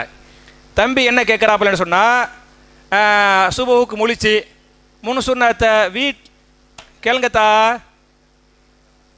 முன்னு சுண்ணத்தை வீட்டில் தொழுவுறது தான் சிறந்தது. சுண்ணத்துகள்லாம் வீட்டில் தொழுவுறது வந்து நல்லது, சிறந்தது. நீங்கள் 2 ரக்காத்து வீட்டில் தொழுதுட்டிய, தொழுதுட்டு பள்ளிக்கு வர்றீங்க. ஒரு 5:15 பள்ளிக்கு வந்துட்டிய, 5:20 அல்லது 25க்கு தான் காமத்து, புரியுதா? ஒரு 5 நிமிஷம் 10 நிமிஷம் இருக்குது. இல்லை நான் தான் வீட்டில் சுண்ணா தொழுதுட்டேன்ல, இங்கே வந்து உட்காந்துக்கிடுவேன் அப்படின்னு உட்காரக்கூடாது. இங்கே வந்து தஹியத்துல் மஸ்ஜித் தொழுவணும். பள்ளி உடைய காணிக்க தொழுகைக்கு பற்றியலா? ஏன்னா ஒருத்தர் வந்து பள்ளிக்கு வந்தால் அவர் லா எஜ்லிஸ், உட்கார வேண்டாம். இல்லா சல்லா ரக்அத்தைனி, 2 ரக்காத்துகள் தொழாத வரை. எந்த அளவுக்குன்னு சொன்னால், தடை செய்யப்பட்ட நேரங்கள் இருக்கு பற்றியலா? இப்போ அசருக்கு பிறகு அது மாதிரி சுபுஹுக்கு பிறகு, அதெல்லாம் நஃபிலுகள் தொழுவுறதுக்கு தடை செய்யப்பட்ட நேரம். அந்த தடை செய்யப்பட்ட நேரத்தில் கூட நீங்கள் பள்ளிவாசலுக்கு வந்தால் தஹியத்துல் மஸ்ஜித் தொழாமல் என்ன செய்ய வேண்டாம்? உட்கார வேண்டாம். புரிஞ்சாத்தா? இந்த தஹியத்துல் மஸ்ஜிது, ஜனாசா தொழுகை, அதெல்லாம் தடை செய்யப்பட்ட நேரத்தில். இஷா அசருக்கு பிறகு தொழுவலாம்ல ஜனாசா தொழுகை, சுபுஹு பிறகு தொழுவலாம்ல, அது மாதிரி தஹியத்துல் மஸ்ஜித் தொழுதுக்கலாம், தொழுவனும். இந்த பெண்கள் கேள்விக்கு, மனைவிக்கு வீட்டு வேலைகளில் கணவர் உதவி செய்யலாமா? கேட்டால் நான் ஏன் செய்ய வேண்டும் என்று கேட்கிறார்கள். இதற்கு தண்டனை உண்டா? சரியா? இதுல என்ன ஜோக்குண்டா, இந்த கேள்வி யாருடைய கேள்வின்னு எனக்கு தெரியல, ஆனா இந்த எழுத்து என் ஒய்ஃபோட எழுத்து. சரியா? அது அது கேள்வி கேட்டிருக்கா அல்லது யாரும் கேட்க சொல்லி கேட்டிருக்கா தெரியல, நமக்கு தெரியுமில்ல, இந்த எழுத்துக்கு தெரியுமில்லத்தா. அதை வச்சு சொல்றேன். மனைவிக்கு வீட்டு வேலைகளில் கணவன் உதவி செய்யலாமா கேட்டால் நான் ஏன் செய்ய, நானும் அப்படி சொல்லவே மாட்டேன். நான்லாம் சமீகனா வாத்தாகனா தான். சரியா? அப்படின்னு கேட்குறாங்க. மனைவிக்கு வந்து வீட்டு வேலை செஞ்சு கொடுக்கணும், ஹெல்ப் பண்ணணும், அது சுன்னத்து. நம்மெல்லாம் ஒன்றுமே கிடையாது. நம்மளை விட பல கோடி மடங்கு உயர்ந்த ரசூலுல்லாஹி ஸல்லல்லாஹு அலைஹி வஸல்லம் ஒன்று நபியாக இருந்தாங்க, எக்கச்சக்கமான தாவா பணி பொறுப்பு இருக்குது. ரெண்டாவது அந்த நாட்டுடைய அரசர், சாம்ராஜ்யத்துக்கு அதிபராக இருக்கிறாங்க. நிர்வாக வேலை எக்கச்சக்கமாக இருக்குது. எவ்வளவு பணி சுமைகள் இருக்கேன். அந்த பனி சுமைகளுக்கு மத்தியிலையும் ரசூல் ஸல்லல்லாஹு அலைஹி வஸல்லம் வீட்டுக்கு வந்தால் வீட்டு வேலை செஞ்சு கொடுப்பாங்க. ஆயிஷா நாய் சொல்கிறாங்க, வீட்டு வேலை செஞ்சு கொடுப்பாங்க. பாங்கு சொல்லிட்டா பள்ளிவாசலுக்கு போயிடுவாங்க அப்படின்னு ஹதீஸ் வருது. அதனால நபி ஒரு அதிபராக இருந்த ரசூல் ஸல்லல்லாஹு அலைஹி வஸல்லமே வீட்டு வேலையை செஞ்சாங்கன்னு சொன்னால் நம்மெல்லாம் பிஸ்கோத்து. புரிஞ்சா? அதனால ஒழுங்காக என்ன செய்யணும், வீட்டு வேலையை செஞ்சு கொடுத்து அவங்களுக்கு செய்ய வேண்டிய கடமையை செய்யணும். அப்போ தாங்க மனைவியோட அந்நியோன்யமாக இருக்க முடியும். அதான் பெண்களை வந்து ஐஸ் வச்சுக்கிறணும். அதான் உண்மை. உங்கள் அளவுக்கு எனக்கு வயசு அனுபவம் இல்லாட்டியாலும் கொஞ்சம் கொஞ்சம் இருக்குது. சரியா? மனைவிட்ட ஒரு ஐஸ் வச்சுட்டு வைங்களேன், 10 சாதிச்சுக்கலாம். சரியா? அப்புறம் கொஞ்சம் இப்படி ஐஸ் வச்சுக்கிறேன், அப்புறம் கொஞ்சம் சாதிச்சுக்கலாம். பெண்களை டீல் பண்ணுறது வந்து அது தனி கலை. சரியா? அதை கற்றுக்கிட்டு வைங்களேன், குடும்பத்தில் பிரச்சனையே இல்லாமல் ஜம்முன்னு போகும். சரியா? அப்படிதான் இஸ்மாயில் பாய். சரியா? 100% உண்மை. அதை நீங்கள் பார்த்து கொஞ்சம் கொஞ்சம் வேலை செய்யுங்க இன்ஷா அல்லாஹ். இந்த வேலை செய்யல சொல்கிறேன், செய்யாமலும் தண்டனை. அந்த கேள்வி வராத.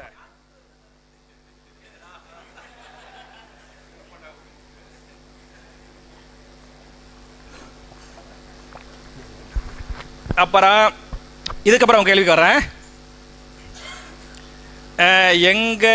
எங்கள் வாப்பா நாங்கள் சிறிய வயதில் மாற்று மத பெண்களுடன் போய்விட்டார்.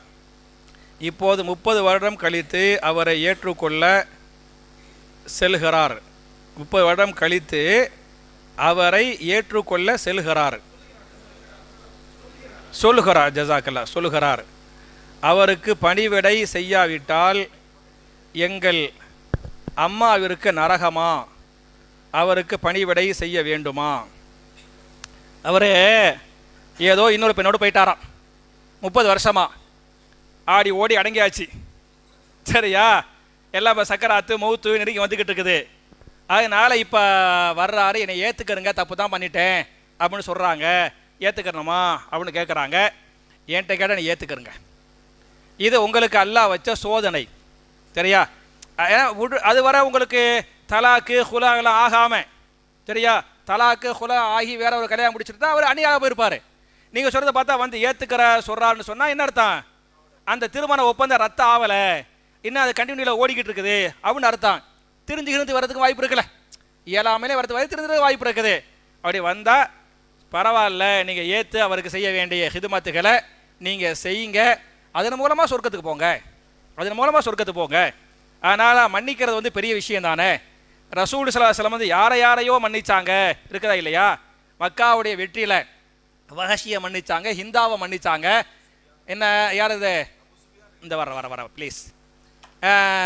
ஹம்சார் ரலியல்லாஹு அன்ஹு கொலை திட்டமிட்டு கொலை செஞ்சார்ல வஹஷி, அவரை மன்னிக்கிறாங்க.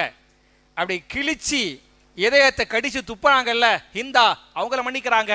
அம்புட்டு பேரையும் மன்னிச்சிட்டேன் அப்படின்னு சொன்னாங்கன்னா அவ்வளோ பெரிய கூடு. அது மாதிரி அபூஜஹிலுடைய மகன் இக்ரிமா, அபூஜஹில் மாதிரி அநியாயக்காரராக இருந்தார், அவரை மன்னிச்சாங்க அப்படின்னு இருக்குது.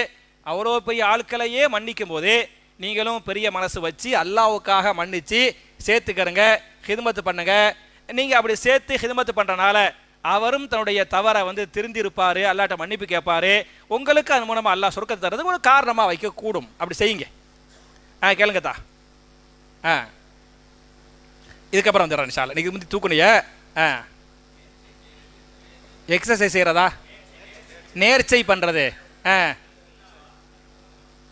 சுண்ணாவா? நேர்ச்சை பண்ணுவது கூடுமா கூடாதுன்னு கேட்குறாங்க. தாராளமாக கூடுமே. நேர்ச்சை பண்ணுறது கூடும். சில பேர் இங்கே சொல்கிறாங்க அதெல்லாம் கூடாது, அது அல்லாவுக்கு சருத்து போடுற மாதிரி இருக்குது. அப்படி தானே கேட்குறிய? நான் புரிஞ்சுக்கிட்டேன், இது தமிழ்நாடுங்கிறது புரிஞ்சுக்கிட்டேன். புரியுச்சா? அதாவது குரான்லையே சூரத்து தஹ்ரில் யூஃபூன பின் நதிரி வ யகாஃபூன யௌமன் கான ஷர்ருஹு முஸ்ததீரா, சொர்க்கவாசிகளை பற்றி சொல்லும்போது சொர்க்கவாசிகள் நேர்ச்சை பண்ணுவார்கள். நேர்ச்சை பண்ணியது மாத்திரமல்லாமல் அந்த அல்லாவுக்காக அந்த நேர்ச்சை பண்ணுவார்கள். பண்ணிய நேர்ச்சையை நிறைவேற்றுவார்கள்.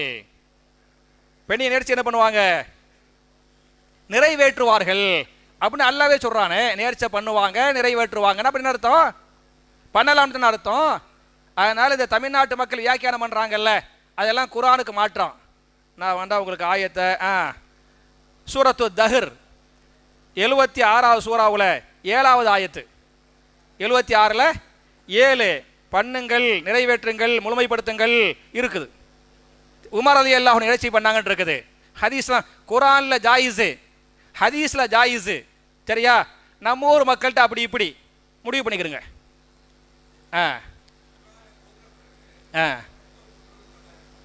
தொகுத்த பிறகு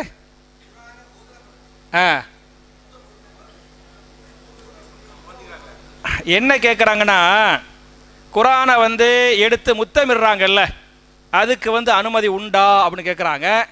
நான் அறிஞ்ச வரையிலும் ரசூலுல்லாவோ சஹாபாக்களோ இமாம்களோ முஹத்திதுகளோ குர்ஆனை எடுத்து முத்தமிட்ட மாதிரி ஒரு அறிவிப்பு கூட கிடையாது. பெரிய பெரிய முஹத்திதுகள்லாம் என்ன சொல்கிறாங்கன்னா, அப்படி செய்யக்கூடாதுங்கிறாங்க. ஏன் கூடாதுன்னு சொல்கிறாங்கன்னு சொன்னால், அப்படி நீங்கள் தூக்கி முத்தமிடுறனால தான் அதை ஓதாம சிந்திக்காம அமல் செய்யாம இருக்கிறியே. நிறைய பேர் நான் பார்த்துக்கிறேன், பள்ளிக்கு வருவாங்க, குர்ஆன் இருப்பாங்க, முத்தம் கொஞ்சுவாங்க, வச்சுட்டு போயிடுவாங்க. நான் பார்த்துருக்கிறேன். குர்ஆனை தூக்கி முத்தம் கொஞ்சிட்டு வச்சுட்டு போகிறதுக்கு வேதமாது, அது ஓத வேண்டிய, சிந்திக்க வேண்டிய, மனப்பாடம் செய்ய வேண்டிய, சொல்ல வேண்டிய, அமல் செய்ய வேண்டிய வேதம். புரிஞ்சா? அதனால் முத்தமிடுறதுக்கு எங்கேயுமே தலீல் இல்லை. பெரிய பெரிய இமாம் சர்வதேச முஹத்திதுகள்கிட்ட கூட கேட்டாலே, முஃப்திகள்கிட்ட கேட்டாலே ஹாதா லா யஜூஸ் அப்படித்தான் ஃபத்வா தர்றாங்க. இது ஜாயிஸ் இல்லை, இப்படி தான் சொல்கிறாங்க. வல்லாஹு தஆலா அலம். இந்த பெண்களுடைய ஒரு கேள்விக்கு வந்துடுறேன், அப்புறம் உங்களுக்கு வந்துடுறேன் இன்ஷா அல்லாஹ். முகத்திரை அணிவது பிதாத் ஆகுமா, அணியலாமா? நீங்கள் பயான் பண்ணும்போது நான் குர்ஆன் ஓதலாமா, தஹஜ்ஜத் தொழுகலாமா? முகத்திரை அணிவதுண்டா என்ன கேட்குறாங்க? அந்த கண்ணு மட்டும் தெரிய மாதிரி அப்படி அல்லது முழுசா போடுகிறது. சரியா? அதாவது ஒரு பெண் வெளியே போகும்போது குர்ஆனில் சூரத்து நூர் 24வது சூறாவுடைய 30வது ஆயத்து, குல்லில் முஃமினீன யகுல்லூ மின் அபுசாரிஹிம் வ யஹ்ஃபலூ ஃபுரூஜஹும் ذلك அஸ்கா லஹும் இன்னல்லாஹ ஹபீரும் பிமா யஸ்னஊன். இது 24ல் எத்தனாத்தா? 30. புரியுச்சா? 31ல் அல்லாஹ் சொல்லுவான், குல்லில், நான் ரொம்ப கரெக்டாக சொல்ல வேண்டியிருக்கு, எல்லாம் அந்த முன்கண் நக்கிற மாதிரி தான், கையில் எல்லாம் ஃபோனு தான், டக்குன்ட்டு 24உடைய 31ல் குல்லில் முஃமினாத்தி யகுதுல்ன மின் அபுசாரிஹின்ன வ யஹ்ஃபதுன ஃபுரூஜஹுன்ன வலா யுபதீன ஸீனத்தஹுன்ன இல்லா மா ஸஹர மின்ஹா. இருக்கா இல்லையா பாய்? இருக்கா? அதில் நீங்கள் பெண்கள் வெளியே போகும்போது நீங்கள் உங்களுடைய மறைத்து கொள்ளுங்கள், ஜீனத்தை வெளியே காட்ட வேண்டாம் எல்லாம் சொல்லிவிட்டு தானாக வெளியே தெரியக்கூடிய ஜீனத்தை தவிர, அழகை தவிர அப்படின்னு அல்லாஹ் அனுமதி தர்றான். தானாக வெளியே தெரியக்கூடிய ஜீனத் என்றால் என்ன என்பதற்கு இப்னு அப்பாஸ் ரலியல்லாஹு அன்ஹு சொல்றாங்க, அல் வஜ்ஹு வல் கஃபைன், முகமும் முன்கைகளும். இந்த முகமும் முன்கையையும் ஒரு பெண்ணு வெளியே காட்டிக்கிட்டு போகலாம். அது யஜூஸ், அல்லாஹ் அனுமதிக்கிறான் அப்படின்னு இது அல்லாஹ் அனுமதிச்சுக்கிறான் அப்படின்னு குர்ஆனும் சொல்லுது, ஹதீஸும் சொல்லுது. சஹாபிய பெண்கள்லாம் அப்படி இருந்தாங்க, அப்படிலாம் இருக்குது. இப்போ அதுக்காக முகத்தை மூடவே கூடாதா, தப்பா அப்படி கேட்குறாங்க. தப்பு கிடையாது. ஒரு பெண்ணு முகத்தை மூட நினைக்கிறாங்கன்னு சொன்னால் என்ன செஞ்சுக்கலாம்? மூடிக்கலாம். அதுக்கு ஹதீஸில் ஆதாரம் இருக்குது. ஹஜ்ஜுடைய டயத்தில் ஆயிஷா ரலியல்லாஹு அன்ஹா போய்கிட்டு இருக்கும்போது சஹாபாக்கள் கூட்டம் முன்னால வந்தாங்க. ஆயிஷா என்ன பண்ணாங்க? முகத்தை மறைத்து கொண்டார்கள் அப்படின்னு ஹதீஸ் இருக்குது. புரியுச்சா? அதனால அது அவர்களுடைய விருப்பம். ஒரு பெண்ணை வந்து இல்லைங்க நான் முகத்தை காட்டிக்கிறவாங்க அப்படின்னு சொல்றாங்கன்னு வைங்களேன், மார்க்கத்தை தப்புன்னு சொல்ல முடியாது. இன்னொரு பெண் வந்து இல்லை நான் வந்து அந்த என்ன சொல்றது நிக்காப் போட்டுக்கிறவேன்னு சொல்றாங்கன்னு வைங்களேன், தப்பு கிடையாது. ரெண்டுமே மார்க்கத்தில் கூடும். அதனால அது அவர்கள் இஷ்டம். சரியா? நீங்கள் பயான் செய்யும் போது நான் குரான் ஓதலாமா? அந்த பேச்சு எடுக்கக்கூடாது. குரான் ஓடுறது வந்து ஒரு சபைக்கில் வந்து அந்த சபையில் என்ன நடக்குதோ அதான் செய்யணும். நான் கூட இப்போ பார்த்தேன், இங்கே மாஷாலா தபாரக்கல்லா ஹாஃபிஸா உட்காந்து அழகாக கராத் ஓடுறாரு. ஒருத்தர் வெளியே உட்காந்து குரான் ஓடிக்கிறான். எவ்வளோ சொல்லிட்டா வரட்டேன், சொல்லி பார்த்தேன், கேட்கவே இல்லை, விட்டுட்டேன். எவ்வளோ செய்ய முடியும்? வமா அலைனா இல்லல் பலாகுல் முபீன், தெளிவாக நீங்கள் எத்தி வைப்பதை தவிர உங்கள் மீது வர எந்த கடமையும் இல்லை அப்படின்டா. எவ்வளவோ சொல்லி பார்த்தாச்சு, இது மார்க்கத்தில் ஜாயிஸ் இல்லைங்க. பள்ளிவாசல குரான் ஓதும் போது குரானை நீங்கள் கேட்கறது பெரிய இபாதத்து. ரசூலுல்லாஹி ஸல்லல்லாஹு அலைஹி வஸல்லம் என்ன ஒரு சஹாபி அப்துல்லா பின் மஸ்ஊத் ரலியல்லாஹு அன்ஹு கிட்ட குரானை ஓதுப்பா, நீ ஓத நான் கேட்குறேன் அப்படின்ட்டாங்க. அவர் யா ரசூலல்லாஹ் நீங்க ஓதி நான் கேட்க, நீங்க தான் உஸ்தாது, நான் ஓத கேட்கறதா அப்படின்னு அவர் சொன்னாரு. இல்லப்பா, அடுத்தவங்க ஓதி கேட்கறதும் மார்க்கம்பா, கேளு ஓதுப்பாண்டாங்க. அவரை ஓத ரசூல்லா கேட்டாங்க. அப்படி அவர் எந்த சூரா ஓனார்னு சொன்னா எந்த சூரா ஓதினாரு?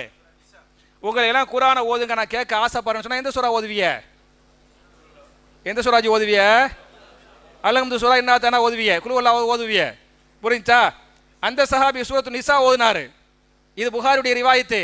சூரத்து நிசா ஓதுனாரு. 1-2 ஆயத்து இல்லை, ஓதிக்கிட்டே வர்றாரு. 41வது ஆயத்து ஃபகைஃப இதா ஜினா மின் குல்லி உம்மத்தின் பி ஷஹீதின் வஜினா பிக அலா ஹாஉலாஇ ஷஹீதா. நபியே, ஒவ்வொரு சமுதாய மக்களை நாம் அழைக்கிற போது அவர்களுக்கு சாட்சியாக அந்த நபியை நாம் ஆக்குவோம். இந்த சமுதாய மக்களுடைய சாட்சியாக உங்களை நான் ஆக்கிற போது உங்க நிலைமை எப்படி இருக்கும் என்பதை நீங்கள் யோசித்துக் கொள்ளுங்கள். யாருக்கு அல்லாஹ் சொல்றான்? ரசூலுல்லாஹ்வுக்கு அல்லாஹ் சொல்றான். இந்த ஆயத்தை கேட்ட உடனே ரசூல் ஸல்லல்லாஹு அலைஹி வஸல்லம் அழுவ ஆரம்பிச்சு ஹஸ்புக்கல் ஆன் அப்படிங்கிறாங்க. பார்த்தா ரசூலுல்லாஹ்வுடைய கண்ணிலேருந்து கண்ணீர் கொட்டுனுச்சு. இப்போதைக்கு இவ்வளவு போதும்பான்னு சொன்னாங்க அப்படிலாம் ஹதீஸ் வருது. அவ பிறர் ஓத கேட்பது என்ன பெரிய இபாதத்து சொன்னா. மாஷா அல்லாஹ் தபாரக்கல்லாஹ் ஹாஃபிஸா அழகா அவ்வளோ அழகா மட்டும் ஓத தெரியும், எனக்கு தெரியும். புரியுச்சா? அப்போ அவ்வளவு அழகா ஓதுறாரு. இங்கே உட்காந்து கடைசியில் உட்காந்து ஓதுறது அல்லது வெளியே போய் உட்காந்து ஓதுறது சொன்னா கேட்கறதே இல்லை. அதுக்கு மேலே அல்லாஹ் பார்த்துக்கிறட்டும். இது தப்பு. அது என்னது? தப்பு, பாவம். அந்த பாவத்துக்கு தண்டனையை அல்லாஹ் பார்த்துக்கிறட்டும். சொல்லதான் முடியும். நம்ம என்ன செய்ய முடியும்? பிரம்ப வச்சு அடிக்கவா முடியும்? இல்லை. அதனால நீங்க வந்து ஒரு சபைக்கு என்று வந்து விட்டால் சபையுடைய கண்ணியம் இருக்கிறது, சபையுடைய அதபு இருக்குது. சபையில் ஒருத்தர் பயான் குரான்ல வந்து சூரத்துல் ஜுமர் 38வது சூரா, அதுல 17, 18, 38ல 39 ஜுமர் 39 சரி 39 அதுல வந்து 17, 18 அதுல ஃபபஷிர் இபாத் அல்லதீன யஸ்தமிஊனல் கௌல ஃபயத்தபிஊன அஹ்ஸனா உலாயிக அல்லதீன ஹதாஹுமுல்லாஹு வ உலாயிக ஹும் உலுல் அல்பாப். நபியே, அவர்களுக்கு சொர்க்கத்தை கொண்டு நற்செய்தி சொல்லுங்கள். அவர்கள் ஒரு சபைக்கு சென்று விட்டால் அந்த சபையில் பேசப்படக்கூடிய பயானை கவனமாக கேட்பார்கள், வாய் துறக்க மாட்டாங்க. வாய் துறக்காம பயான கவனமாக கேட்கறாங்கல்ல, அவர்களுக்கு சொர்க்கத்தை கொண்டு நற்செய்தி சொல்லுங்கள் அப்படின்னு குர்ஆன் சொல்லுது. ஒரு சபைக்கு வந்துட்ட பிறகு நீங்க இங்க என்ன பேசுறமோ அதை கேட்கணும். இல்ல குர்ஆன் விருப்பம் நீங்க வீட்டுக்கு போயிடும், நீங்க வீட்டில் போய் உட்காந்து ஓதுங்க, அது தப்பு இல்லை. புரிஞ்சா? இங்க உட்காந்து ஓதுவது வந்து நீங்க பாவத்துக்கு மேல இன்னொரு பாவத்தை சேர்க்கிறது. ஏன்னா ஒரு சபையுடைய இதை கெடுக்கிறது, கண்ணியத்தை வந்து கெடுக்கிறது. அதனால இப்ப செய்யக்கூடாது. அப்புறம் யாரோ உங்களை கேட்டாங்களே, கேளுங்கத்தா.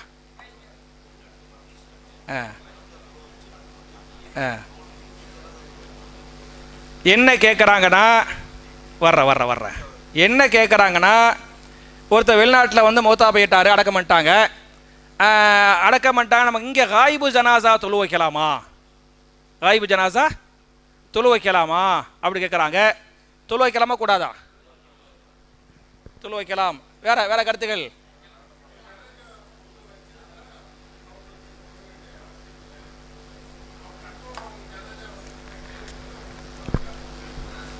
மாஷா அல்லாஹ் தபாரக்கல்லாஹ்.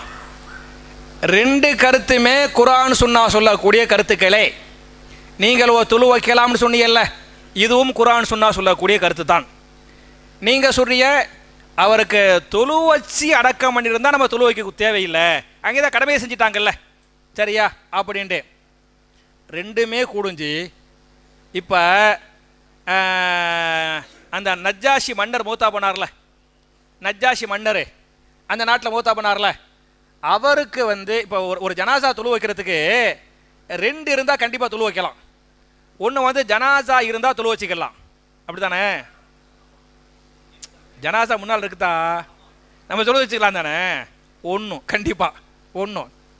அல்லது அவருடைய கபூருக்கு போய் நீங்கள் தொழு வச்சுக்கலாம். அது தெரியுமா? தெரியுமா தெரியாதா? அவருடைய நீங்கள் ஒருத்தர் மூத்தா போயிட்டார், வெளியூரில் இருந்தீங்க, நீங்கள் வர்றதுக்கு 4 நாள் ஆயிடுச்சு, அடக்கம் பண்ணிட்டாங்க. நீங்கள் உடனே செய்யணும், அவருடைய கபூருக்கு போகணும். கபூருக்கு போய் என்ன செய்யணும்? கபூர்கிட்ட போய் நின்று தொழுவணும். ரசூலுல்லாஹ் அப்படி தொழுதாங்கல்ல. பள்ளிவாசலை சுத்தம் பண்ணக்கூடிய ஒரு அம்மா மூத்தா போயிட்டாங்க, நைட்டு அடக்கம் பண்ணிட்டாங்க. ஏன்ட்ட சொல்லன்னு கேட்டாங்க, உங்களை தொந்தரவு பண்ண விரும்பலன்னு சொன்னாங்க, கபரை காட்டுங்கன்னு சொன்னாங்க. புகாரியுடைய ரிவாயத்து, கபரை காட்டுங்கன்னு சொன்னாங்க. சஹாபாக்கள் காட்டினாங்க. ரசூல் என்ன பண்ணாங்க? அந்த கபருக்கிட்ட போய் நின்று ஜனாசா தொழுதாங்க அப்படின்னு இருக்குது. அப்போ ஜனாசா இருந்தால் நாம் தொழ வேண்டும், நோ டவுட். அல்லது கபருக்கிட்ட போய் நின்று தொழுவணும், இதில் மாற்று கருத்து இல்லை. ஜனாசாவும் இல்லை கபரும் இல்லை அப்படின்ட்டு சொன்னால் தொழுவலாமா கூடாதான்னு சொன்னால் சில முஹத்திதுகள் தொழுவலாம்ங்கிறாங்க, சில முஹத்திதுகள் தொழுவ வேண்டிய தேவையில்லைங்கிறாங்க. என்னட்ட கேட்டு எல்லாருக்கும் தொழுவலாம், தப்பு இல்லை, தொழுவலாம். இப்போ அந்த வஹஷியுடைய ஹதீஸை, நஜ்ஜாஷியுடைய ஹதீஸை, அவர் அங்கே மூத்தா போயிட்டாரா, அந்த நாட்டில் எத்தோப்பியாவில் மூத்தா போயிட்டார்ல, அவருக்கு யாருமே ஜனாசா தொழு வைக்கல, யாருமே ஜனாசா தொழு வைக்கல. ரசூல்லா என்ன பண்ணாங்கன்னு சொன்னால், அந்த நாட்டில் மூத்தா போயிட்டாரு, மஸ்ஜித் நபவியில் ஜனாசாவும் இல்லை கபூரும் இல்லை, என்ன பண்ணாங்க? ஜனாசா தொழு வச்சாங்க அப்படின்னு ஹதீஸ் இருக்குது. இதை வச்சு என்ன சொல்றாங்கன்னா, ரசூல்லா தொழு வச்சாங்கல்ல, இதை வச்சு இப்போ நீங்களே சொன்ன கூடும்னு சொன்னீங்கல்ல, இந்த கூடும்னு சொல்லக்கூடிய முஹத்திதுகள் என்ன சொல்றாங்கன்னு சொன்னா, ரசூலுல்லாஹ் தொழு வச்சாங்க, நஜ்ஜாஷிக்கு ஜனாசா இல்லாம கபர் இல்லாம தொழு வச்சாங்கல்ல, கூடும் தானே. அதனால இந்த ஹதீஸ் பொதுவான ஹதீஸு, இது கூடும் அப்படின்னு நிறைய முஹத்திதுகள் சொல்றாங்க. சர்வதேச இமாம்கள் இப்படியுமே ஃபத்வா தர்றாங்க, இது கூடும், தப்பு இல்லை, சரியா? சில பேர் என்ன சொல்றாங்கன்னு சொன்னா, இல்லைங்க இந்த ஹதீஸை பொதுவாக புரிஞ்சுக்கிற கூடாது, இந்த நஜ்ஜாஷி மன்னருக்கு அந்த நாட்டில் யாருமே தொழு வைக்கல, அவர் மட்டும்தான் முஸ்லீமு, பாக்கியெல்லாம் கிறிஸ்டின், அவர் மார்க்கத்தை மறைச்சி வச்சு மூத்தா போயிட்டாரு, தொழு வைக்காதனால தான் தொழு வச்சாங்கன்னு புரிஞ்சுக்கிறனோ அப்படின்னு சில முஹத்திஸ்கள் சொல்றாங்க. இதில் இருவேறு கருத்து இருக்க தான் செய்யுது. வல்லாஹு தஆலா அலம். நீங்கள் விரும்பினா போகலாம், விரும்பினால் போகாமல் இருக்கலாம். போகிறவங்களை தடுக்கவும் வேண்டாம், போகாதவங்களை தள்ளவும் வேண்டாம். ஓகே, கேளுங்க தம்பி.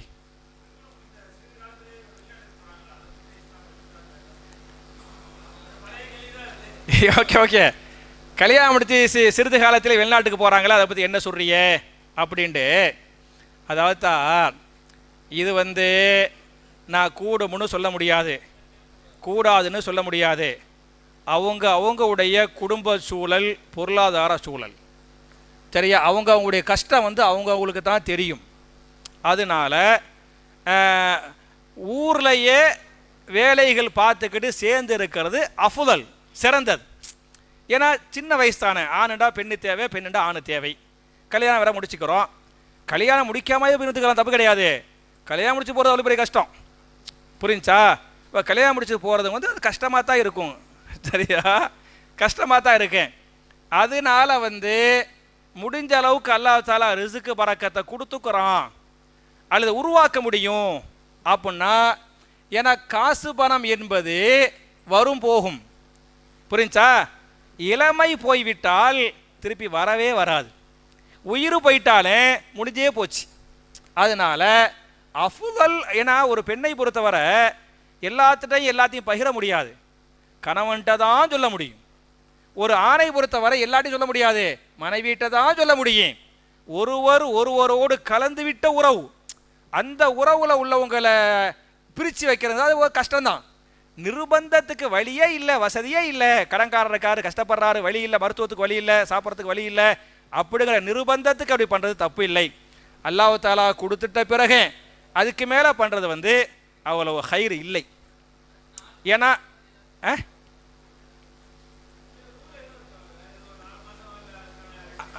அதாவது அப்படி சொல்கிறாங்க. ஏன்னா குரானில் அப்படி ஒரு ஆயத்தை வச்சு சஹாபாக்கெல்லாம் போருக்கு போவாங்கல்ல, போருக்கு போகிற சஹாபாக்களை உமர் ரலியல்லாஹு அன்ஹு உத்தரவு போட்டாங்க. அவங்க ஹலீஃபாவாக இருக்கும்போது போருக்கு போகிறவங்கெல்லாம் அதிகப்படியாக 4 மாதம் தான் இருக்கணும். புரிஞ்சா? அதை வச்சு தான் ஜமாத் 4 மாதம் சில்லா. புரிஞ்சா? ஆனால் அது தப்பு. நீங்கள் என்ன சில்லா ஜமாத்துன்னு போய் வயிறார சாப்பிட்டு குண்டு குண்டு ஆகிட்டு வருவாங்க. அங்கே சஹாபாக்கள் போருக்கு போய் கஷ்டப்பட்டுட்டு வருவாங்க. இந்த போருடைய ஹதீஸை போர் ஆயத்தை இவங்க சில்லா ஜமாத்துக்கு வச்சுக்கிட்டாங்க. அப்போ உமர் ரலியல்லாஹு அன்ஹு உத்தரவு போடுறாங்க. எல்லாம் தஃப்தரில் பதிவு செய்வாங்க. 50 பேர் போகிற இந்த போருக்கு 4 மாதம் தான் டைமு. 4 மாதத்துக்கு அப்புறம் நீங்களும் 50 பேர் வந்துடணும். புதிய சஹாபாக்கள் வருவாங்க. இப்படித்தான் அவங்க தர்த்தீப் பண்ணாங்கன்னு வரலாறு இருக்குது. தம்பி கேள் தம்பி, அதாவது சபையுடைய கண்ணியத்தை ஃபாலோ பண்ணுங்க. புரியுதா? அதனால என்ன சொன்ன மறந்து போயிட்டேன். அதனால அப்படி செய்கிறது வந்து தப்பு. ஹயர். பெண்களுடைய கேள்விக்கு வந்துடுறேன். சஜதாவில் துவா செய்யும் பொழுது அல்லாஹவை புகழ்ந்து பின் நபியின் மீது சலவாத் ஓதிய பின் துவா கேட்க வேண்டும். நல்ல கேள்வி கேட்குறாங்க. பொதுவாக துவாவுடைய ஒழுகு வந்து அல்லாஹ் புகழன்னு ரசூலுல்லாஹி மேலே சலவாத் சொல்லி தான் துவா கேட்கணும். சுஜூதில் கேட்குறோம் பார்த்தியலா, அதுக்கு இந்த ஷரத்து வந்து பொருந்துமானு கேட்குறாங்க. பொருந்தாது. நம்ம தான் சுபு தொழுகையில் தான் அல்லாஹ்வெல்லாம் புகழ்ந்துட்டோமே. அல்லாஹ் புகழ்ந்து சுப்ஹான ரப்பியல் அலா சுப்ஹான ரப்பியல் அலா எல்லாம் ஓதிவிட்டோமே. அந்த அந்த அந்த சிஸ்டத்தில் முடிச்சிட்டோம். அதுக்கு பிறகு நீங்கள் டைரெக்டாக உங்களுக்கு என்ன தேவையோ, சரியா, என்ன தேவையோ அதை நீங்கள் உங்கள் மொழியில் கேட்கலாம். நீங்கள் தமிழில் கேட்கலாம், நீங்கள் உருதில் கேட்கலாம், நீங்கள் மலையாளத்திலே கேட்கலாம். உங்கள் மொழியில் நீங்கள் என்ன செய்து கொள்ளலாம்? தொழுகையுடைய சஜதாவில் கேட்டுக்கொள்ளலாம். இன்னும் சொல்ல போனால் சுஜூதில் குரான் ஓத வேண்டாம்னு தடை இருக்குது. குரான் திலாவத்துக்கு தான் தடை இருக்குதே தவிர குரானில் வரக்கூடிய துவாவுக்கு தடை இல்லை. சுஜூதில் குரானுடைய துவாவை கேட்குறீங்க. உதாரணமாக ரப்பனா ஆத்தினா ஃபித் துனியா ஹஸனத்துன்னு கேட்குறீங்க. கேட்கலாமா கேட்கக்கூடாதா? கேட்கலாம். இது திலாவத்துக்குள்ளே வராது. எதுக்குள்ளே வரேன்? துவாவுக்குள்ளே வரேன். ஏன்னா இன்னைக்கு திலாவத்துன்னு சொன்னால அந்த ஆயத்து ரப்பனா ஆத்தினான்னு ஆரம்பிக்காது. எப்படி ஆயத்து ஆரம்பிக்குது? யாரிவெல்லாம் வருது சும்மா அடிச்சிடுறது. ஆயத்து எப்படி ஆரம்பிச்சோன்னா வமினுஹும் மை யகூலு வமினுஹும் மை யகூலு ரப்பனா ஆத்தினா ஃபித் துனியா ஹஸனத்தம் வஃபில் ஆஹிரத்தி ஹஸனத்தம் வகீனா அதாபன்னார். அப்படி தான் ஆயத்து இருக்குது. சரியா? அப்போ நம்ம குரான் ஓதுனா ஆயத்து ஆரம்பத்தில் ஒன்று சூற ஆரம்பத்தில் ஓதுவோம். அல்லாட்டி என்ன செய்வோம்? ஆயத்து ஆரம்பத்தில் ஓதுவோம். நடுவுலேருந்து ஓதுவோமா? உங்களுக்கு முதல்ல ஓத முடியுமா? அப்படி தெரியாது. அப்போ ரப்பனா ஆத்தினாங்கிறது வந்து ஒரு ஆயத்துடைய நடுவு பாய். ஒமினுகும் மைய கூழ் விட்டுட்டிய நடுவுலேருந்து ஆரம்பிக்கிறீங்க. ரப்பனா ஆத்தினான்னு ஆரம்பிக்கிறீங்க. அப்போ ரப்பனா நீங்கள் ஆரம்பிக்கிறத என்ன அர்த்தம் சொன்னால் என்ன அர்த்தம்? நான் திலாவத்து பண்ணல, நான் துவா செய்கிறேன் அப்படி அர்த்தம். குரானிய துவாக்களையும் நீங்கள் தொழுகையிலே கேட்டுக்கொள்ளலாம். அந்த ஷர்த்து வந்து சுஜூதுடைய இதில் பொருந்தாது. வேற நீங்கள் கேளுங்கத்தா. உங்களுக்கு அப்புறம் இந்த தம்பிக்கு அப்புறம் இந்த பேப்பருக்கிற அந்த தம்பி, சரியாத்தா? நான் முன்னாலேயே கேட்குறோன்னு பின்னாலே விட்டுட்டனோ? சரி, அதுக்கப்புறம் பாயிட்டேன். ஏன்னா எனக்கு இதுதான் அதிகம் நல்லா தெரியுது. நீங்களும் மாஷாலா கேட்க தான் செய்கிறீங்க. கேளுங்க தம்பி. சரி, இல்லை எது சரி? சரியா? இதென்ன கேள்வி? ஜனாசா தொழுகையில் நம்ம ஊரில் 2 சலாம் கொடுக்குறாங்க. நீங்கள் மக்கா மதீனா அரபு நாடுகளில் பார்த்தீங்கன்னா ஒரு சலாம் கொடுப்பாங்க. இதில் வந்து 2 மாதிரி ஹதீஸ் இருக்குது. சரியா? ஒரு சலாத்துக்கும் ஹதீஸ் இருக்குது, 2 சலாத்துக்கும் ஹதீஸ் இருக்குது. அப்போ நம்ம வந்து 2 சலாம் ஹதீஸை ஃபாலோ பண்ணி சலாம் கொடுக்குறோம். தப்பு இல்லை, கூடும். அவங்க ஒரு சலாம் ஹதீஸை ஃபாலோ பண்ணி கொடுக்குறாங்க. தப்பு இல்லை, கூடும். உதாரணமாக தக்பீர் கட்டிய பிறகு ஒருத்தர் வந்து அல்லாஹும்ம பாயிது பைனி வ பைன ஹதாயான்னு ஓதுறாரு. கூடுமா கூடாதா? கூடுமுல. இன்னும் ஒருத்தர் வஜ்ஜஹத்து வஜிஹில் எழுதி ஃபதரா சமாவாத்துங்கிறாரு. கூடுமா கூடாதா? ஏன் 2 கூடும்? ரசூல்லா 2 மாதிரி செஞ்சுக்கிறாங்க. 2க்கும் ஹதீஸ் இருக்குது. 2க்கும் ஹதீஸ் இருந்தால் 2 கூடும். அது மாதிரி இது 2க்குமே ஹதீஸ் இருக்குது. ஓகே. கிபிலாவிற்கு நேராக கால் நீட்டலாமா நீட்டி தூங்கலாமா, குரானை முத்தமிடலாமா, ஜின்களை பற்றி கூறுங்கள். 3 கேள்வி. சரியா? கிபிலாவுக்கு நேராக கால் நீட்டலாமா, நீட்டி தூங்கலாமான்னு கேட்குறாங்க. நீட்டலாமா கூடாதா? நீட்டலாம், தாராளமாக நீட்டிக்கலாம் பாய். இந்த நம்ம ஊரில் தான் எல்லாம் இந்த மாற்று மத கலாச்சாரத்தை ஃபாலோ பண்ணிக்கிட்டு, சரியா, கிபிலாவுக்கு நேராக கால் நீட்டக்கூடாது அப்படிங்கிறாங்க. இதுக்கு இஸ்லாம் காரணம் அல்ல, இன்னொரு மதத்துடைய வேதம் காரணம். சரியா? ரிக்கு வேதத்தில் இருக்குது, பிரம்மன் என்ன பண்ணார்னு சொன்னா, தன்னுடைய தலையிலிருந்து பிராமணர்களை படைத்தார். தன்னுடைய வயிற்று பகுதி முதுகு பகுதியிலிருந்து அந்த மிடில் ஜாதி மக்களை, அந்த 4 வர்ணம் இருக்கா இல்லையா அப்படின்னு படைச்சாரு. கடைசியில் தலித்துகள் இருக்கிறாங்கல்ல, தலித்துகளை பிரம்மன் எங்கேருந்து படைச்சாருன்னு சொன்னா, எங்கேருந்து படைச்சாரு? காலிலேருந்து படைச்சாரு. அதனால காலும் தாழ்ந்த உறுப்பு, அவர்களும் தாழ்த்தப்பட்டவர்கள். அதனால தான் காலு பட்டுட்டா என்ன செய்யணும்? தொட்டு முத்தம் கொஞ்சிக்கிறணும். இதெல்லாம் இஸ்லாமிய கலாச்சாரம் இல்லை, இது யாருடைய கலாச்சாரம்? அவங்களுடைய கலாச்சாரம். காலிலேருந்து படைச்சிட்டாங்க, காலு தாழ்ந்தது, அவங்களும் தாழ்ந்தவங்க அப்படின்ட்டு. நம்ம மார்க்க அப்படியே சொல்லுது, மண்ணிலேருந்து அல்லாஹ் ஆதமை படைத்தான், ஆதமிலிருந்து ஹவ்வாவை படைத்தான், அந்த 2 பேரிலிருந்து நம்மளெல்லாம் அல்லாஹ் படைச்சிக்கிறான். அப்படிதான் இருக்கே தவிர இந்த மாதிரி கையிலேருந்து காலிலேருந்து அப்படியே கிடையாது. அதனால காலை நீட்டக்கூடாது, அப்படிலாம் எந்த தடையும் இல்லை. நீங்கள் கிபிலா நோக்கி கேட்குறாங்களே, நீங்கள் காபாவுக்கு போய் பார்த்தீங்களாக்க, இந்த மத்தாஃப் இருக்கு மத்தியலா, மத்தாஃபில் தொழுதுபுட்டு கொஞ்சம் ரெஸ்ட் எடுக்கும்போது இந்த செவரு தூரம் தான் காபா இருக்கும். இந்த செவன் அந்த ரூஃப் இருக்கிறது பில்லர், இந்த பில்லர் தூரம் காபா இருக்கேன், அப்படியே கால் நீட்டு வச்சுக்கிட்டு இருப்பாங்க. நான் நிறைய பேரை பார்த்துருக்கிறேன். புரிஞ்சா? ஏன்னா அவங்களுக்கு அந்த ஹிந்து கலாச்சாரம் தெரியாது. இஸ்லாமிய கலாச்சாரத்தில் வந்தவங்க கூடும், நம்ம அந்த இன்னொரு மத கலாச்சாரத்தில் வச்சுக்கிட்டு கால் நீட்டக்கூடாதுன்னு நினச்சிக்கிட்டு இருக்கிறோம். அதனால் கிபிலாவை நோக்கி காலை நீட்டுவதற்கு மார்க்கத்தில் எந்த தடையும் இல்லை. உங்கள் ரூமு எப்படி இருக்குதோ, உங்களுக்கு வசதி எப்படி இருக்குதோ, அதுக்கு தகுந்த மாதிரி கட்டில் போட்டு அதுக்கு தகுந்த மாதிரி காலை நீட்டிக்கிறங்க, உங்கள் சௌரியம். குரானை முத்தமிடலாமான்னு கேட்டுக்கிறாங்க, சொல்லிட்டேன். ஜின்களை பற்றி சொல்லுங்கள்னு கேட்டுக்கிறாங்க. ஒரு நாளைக்கு நான் ஜின்னுண்டே தனியாக இன்ஷால்லா நான் பயான் செய்கிறேன். ஜின்னுங்கிறது நெருப்பால் படைக்கப்பட்டது அப்படின்னு இருக்குது. மனுஷரை மாறி நல்ல ஜின்னு கெட்ட ஜின்னு, ஜின்னுக்கு கேள்வி கணக்கு எல்லா சொர்க்கம் நரகம் அப்படின்னு இருக்குது. ஜின்களில் நல்ல ஜின்கள் ஜின்கள், கெட்ட ஜின்கள் ஷைத்தான்கள். இது சுருக்கமான தகவல். நான் விரிவான தகவல் நான் பிறகு சொல்கிறேன் இன்ஷா அல்லாஹ். வேற நீங்களுவோ கேளுங்க தான். வாக்கையா தானே, நீங்கள் நேற்று வரலையோ, அடுத்து முந்தைய ஒத்தப்படையில் வரலையோ, 21 வரல, 21 கேட்டால் நினைக்கிறேன். இந்த குரானில் தான் குரானுடைய எல்லா சூறாவும் கண்ணியமிக்க சூறா, எல்லாமே கலாமுல்லா. சரியா? ஆனாலும் ரசூல் ஸல்லல்லாஹு அலைஹி வஸல்லம் சில சூறாக்களை சிறப்பித்து சொல்லிருக்கிறாங்க. உதாரணமாக அல்ஹம்து சூரா, அந்த குல்ஹு அல்லாஹ் அஹது, ரப்பில் ஃபலக், ரப்பின் நாஸ், கஹ்ஃப் சூரா, முல்கு சூரா, பக்ராவுடைய கடைசி 2 ஆயத்து, இப்படின்னு சில சூறாக்கள் சில ஆயத்துகளுக்கு ஆயத்துல் குர்சி விசேஷம் சொல்லப்பட்டிருக்கு. சரியா? அதில் வாக்கியா சூறாவை நீங்கள் டெய்லி ஓதினால் வறுமை நீங்கும் என்று எங்கும் இல்லை. புரிஞ்சா?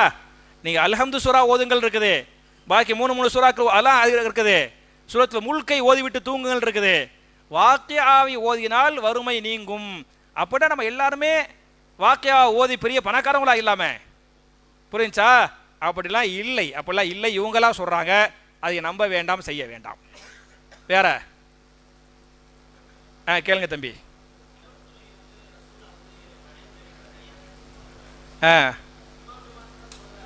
நீங்கள் இப்போ தான் வர்றீங்களோ? போன கிட்ட வரல. சரி, நான் அப்புறம் சொல்கிறேன். சரியா?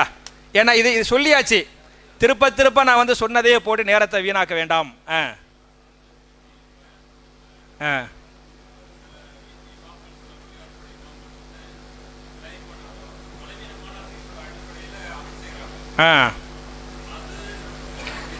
உதாரணமா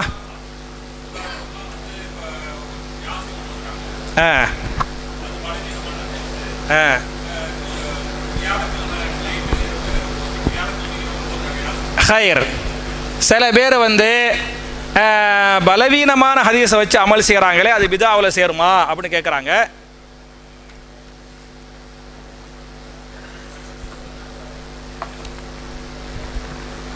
உதாரணமாக வியாழக்கிழமை மகரிப் பிறகு யாசின் ஓதுறது, சரியா? அப்படி தானே ஜி? இது மாதிரி செய்கிறாங்களே அப்படின்னு சொல்லிட்டு அதுவும் பிதாத்தே. உங்களுக்கு வந்து ஹதீஸுடைய தரம் இருக்க இந்த வகை இருக்குது பற்றியலா, ஒரு 40 வகைக்கு மேலே இருக்கும். இந்த கேள்விக்கு பிறகு இந்த பெண்களுடைய 2 பேப்பர் வச்சுக்க, அதோடு முடிச்சுக்கிறேன் இன்ஷா அல்லாஹ். டைம் ஆச்சுல. ஒரு நிறைய வகை இருக்குது ஹதீஸில். மருஃபூ, நீங்கள் சொல்லுங்க பார்க்குறேன், ஹதீஸுடைய வகையை சொல்லுங்க பார்க்குறேன். சரி நான் சொல்கிறேன் டைம் ஆகிட்டனால, சரியா? மருஃபூ, மௌகூஃப், முன்கதே, முர்சல், மஷ்ஹூர், ஆஹாத், முத்தவாத்திர், கேள்விப்பட்டது இல்லையோ? இப்படின்னு ஒரு 40க்கு மேலே இருக்குது ஹதீஸு. இந்த தரம் அந்த அம்புட்டுவை சேர்த்து பார்த்தீங்களாக்க 40க்கு மேலே உள்ள தரத்தை 4 அடக்கிடலாம். 4 அடக்கிடலாம். அந்த 4ல் 2 இருந்தால் அமல் செய்யணும், 2 தரத்தில் உள்ளது அமல் செய்யணும், பாக்கி 2 தரத்தில் உள்ளது அமல் செய்யக்கூடாது. உதாரணமாக எல்லாமா இருந்தாலும் ஒன்று அதை சஹீஹ்னு சொல்லுவாங்க. 4 தரத்தில் ஒன்று என்ன சொல்லுவாங்க? சஹீஹுங்குவாங்க. 2வது தரம் ஹசன் அப்படிங்குவாங்க. சஹீஹ் தரமாக இருந்தாலும் ஹசன் தரமாக இருந்தாலும் அமல் செய்யணும். 3வது தரம் வந்து லைஃபுங்குவாங்க, பலவீனம்ங்குவாங்க. 4வது மௌலூ, இட்டு கட்டப்பட்டதுங்குவாங்க. அதை என்ன செய்யக்கூடாது? அமல் செய்யக்கூடாது. சஹீஹ்னா அந்த சங்கிலி எல்லாம் கரெக்டாக இருக்குன்னு வைங்களேன், அது வந்து சஹீஹ். நீங்கள்லாம் முஹத்திஸ்கள் தெரியும் உங்களுக்கு, சரியா? நேரமின்மைங்கிறனால சுருக்கமாக போகிறேன். ஹசன்டா என்ன அப்படின்னு சொன்னால், ஒரு ரிவாயத்தில் அது லைஃபாக இருக்கும். ஒரு ஹதீஸு ஒரு அறிவிப்பாளர் வழியாக லைஃபாக இருக்கேன், அதே ஹதீஸு வேறு அறிவிப்பாளர் வழியாக சஹீஹாக இருக்கும். என் பேச்சு புரியுதா? என் பேச்சு புரியுதான்னு கேட்கறத புரியுத மாதிரி பேசுகிறேன்னா? புரியுற மாதிரி பேசுகிறேன்ல. ஒரு ரிவாயத்து அறிவிப்பாளரை வந்து ஒரு லைஃபான ஆள் உள்ள வந்துக்கிறாரு, சரியா? லைஃபாக போயிடுச்சு. அதே ஹதீஸு இவர் இல்லாமல் வேற ஆள் மூலமாக அறிவிக்கப்படுது, ஹதீஸ் என்னவா போயிடுச்சு? சஹீஹா போயிடுச்சு. அப்படின்னு இருந்தால் இந்த லைஃபான ஹதீஸுக்கு பற்றியெல்லாம் இதை லைஃப்னு சொல்ல மாட்டாங்க, இதை ஹசன்ருவாங்க. ஏன்னா இதுக்கு அது சப்போர்ட் பண்ணுதுல, அதனால இது ஹசன், இதை ஏற்று என்ன செய்யணும்? அமல் செய்யணும் அப்படின்றவாங்க. அப்போ சஹீஹை ஏற்று அமல் செய்யணும், ஹசனை ஏற்று அமல் செய்யணும். சுன்னா லைஃப் அப்படின்னு சொன்னால் அந்த ஷருத்துக்கள் இருக்குது பற்றியெல்லாம், ஷருத்துக்களில் ஒன்று என்னமாச்சு இல்லாமல் பிரச்சனை இருக்கு, அது பலவீனம். அதை ஹதீஸை ஏற்றுக்கிற முடியாது, அதை ஏற்று அமல் செய்யக்கூடாது. செஞ்சால் பிதாத்தா போயிடும், செஞ்சால் பிதாத்தா போயிடும். ஆனாலும் அது ஹதீஸ் கிதாபில் இருக்கும். அது என்ன செய்யும்? ஹதீஸ் கிதாபில் அது இருக்கு. இமாம்கள் முஹத்திஸ்களை வந்து இது லைஃப், என்னென்ன காரணம், என்னென்ன குறைகள், என்னென்ன பிரச்சனைகள் அப்படின்றவாங்க. எனவே அதை ஏற்று அமல் செய்யக்கூடாது, இது லைஃப். 4வது வந்து மௌலூ உண்டா இட்டு கட்டப்பட்டது. மௌலூ உண்டா இட்டு கட்டப்பட்டது. ஒரு ஹதீஸுங்குவாங்க, அப்படின்னு ஹதீஸ் கிதாப் எங்கேயுமே இருக்காது, சரியா? ஹதீஸ் சொல்லுவாங்க, உங்கேயுமே அந்த ஹதீஸ் கிதாப் தேடி பார்த்தா அப்படி ஒரு ஹதீஸே இருக்காது. யார் ரமலான் மாதத்துடைய முதல்ல அறிவிக்கிறாங்களோ அவங்களுக்கு சொர்க்கத்தில் ஒரு மாளிகை இருக்குன்னு ரசூல்லா சொன்னாங்கன்னு எனக்கே அனுப்பி விட்டாங்க, சரியா? வாட்ஸ்அப்பில் எனக்கு அனுப்பிவிட்டாங்க, இப்படி ரசூல்லா சொன்னாங்க அனுப்பிவிட்டாங்க. இப்படின்னு எந்த கிதாப்லையும் இல்லை. இது ரசூல்லா சொல்லாத ஒன்றை சொன்னதா சொல்றாங்க பத்தியெல்லாம், பெரிய பாவம். இது மௌலூ, இட்டு கட்டப்பட்டது, இதை ஏற்று அமல் செய்யக்கூடாது. அப்போ சஹீஹ் அமல் செய்யணும், ஹசன் அமல் செய்யணும், லைஃப் அமல் செய்யக்கூடாது, மௌலூவை அமல் செய்யக்கூடாது. அஸ்ஸலாமு அலைக்கும். லாவை ஃபர்து தொழுகைக்கு பின் மட்டும்தான் ஓத வேண்டுமா, சுன்னத்தான் அப்படி தொழுகிறோம்? அல்லாஹும்ம அன்த ஸலாம் மின்க ஸலாம் அப்படின்னு இருக்கா இல்லையா? அப்புறம் தபாரக்த யாதல் ஜலாலி வல் இக்ராம் அப்படின்னு இருக்கு பத்தியலா? இது ஃபர்லுக்கு பிறகு மட்டும்தான் ஓதணுமா, சுன்னத்துக்கு பிறகு ஓதிக்கலாம்னு கேட்குறாங்க. இது ஃபர்து தொழுகைக்கு பிறகு ஓதக்கூடிய ஸ்பெஷல் துவா, சரியா? அல்லாஹும்ம அன்த ஸலாம் வ மின்க ஸலாம் தபாரக்த யாதல் ஜலாலி வல் இக்ராம், ஃபர்லுக்கு பிறகு மட்டும். ஜக்காத்தை பற்றி கடைசி ஜக்காத்துட்டாங்களே. எங்கள் ஆண்கள் சில குடும்ப தேவைகளுக்கு வங்கியில் அடகு வைப்பது எடுப்பதாக உள்ளது, அது இல்லாமல் கடன் உள்ளது, சொத்துக்கள் இருந்தும் உடனே செய்ய முடியாது உள்ளது, வீட்டில் 5 பவுன் 15 பவுன் 20 பவுன் வரை உள்ளது, மற்றவை மற்றும் என்ன கேட்குறாங்கன்னா அவங்கள்ட்ட வந்து 20 பவுன் முடிச்சிடலாம் பஜி, நினச்சோறேன் துவாவோடு முடிச்சிடலாமே. சரி, ஓகே. நான் ஒரு 2 நிமிஷத்தில் முடிச்சிருவேன். ஏன்னா ஒரு அந்த அந்த பரிபூர்ணமாக அந்த அந்த அதுக்காக சொல்ல வந்தேன். சரியா, முடிச்சிடுறேன். இவங்க கேட்குறாங்க ஒரு 10 15 பவுன் 20 பவுன் நகை இருக்குதான், ஆனால் கடனும் இருக்குதான். அதனால் நான் எப்படி ஜக்காத் கொடுக்குன்னு கேட்குறாங்க. நீங்கள் என்ன செய்யணும் அப்படின்னு சொன்னால் அந்த கடனை கழிச்சிடணும். உங்கள்கிட்ட 15 பவுன் நகை இருக்குன்னு வைங்களேன், ஒரு 5 பவுன் அளவுக்கு நீங்கள் கடன் இருந்துச்சாக்க உங்கள்கிட்ட தான் 10 பவுன் ஆயிடுச்சே. 10 பவுனுக்கு என்ன இல்லை ஜக்காத்து இல்லை. அதனால் இருக்கிற நகையை மட்டும் வைக்காமல் கடனை வந்து மைனஸ் பண்ணுங்க. அதுக்கு பிறகு என்ன இருக்குன்னு பாருங்க. அதுக்கு நீங்கள் அந்த ஜக்காத் அளவுக்கு இருந்தால் கொடுங்க, இல்லாட்டி கொடுக்க தேவையில்லை. என் அருமை சகோதரர்களே, தாய்மார்களே, இதுவரை நம்ம எதை சொன்னமோ எதை கேட்டமோ அதன்படி அமல் செய்யக்கூடிய தௌஃபீகை நம்ம எல்லாருக்கும் அல்லாஹ் தந்து இம்மை மறுமையுடைய பாக்கிய வெற்றி அல்லாஹ் தரட்டுன்னு சொல்லி முடிக்கிறேன். சுபஹானக அல்லாஹும்ம வ பிஹம்திக அஷ்ஹது அல்லா இலாஹ இல்லா அன்த அஸ்தக்ஃபிருக வ அத்தூபு இலைக். அஸ்ஸலாமு அலைக்கும். என் சகோதர சகோதரிகளுக்கு அஸ்ஸலாமு அலைக்கும் வரஹ்மத்துல்லாஹி வபரகாத்துஹு. நம் தக்வா சேனலை லைக், ஷேர், சப்ஸ்கிரைப் செய்து பெல் பட்டனை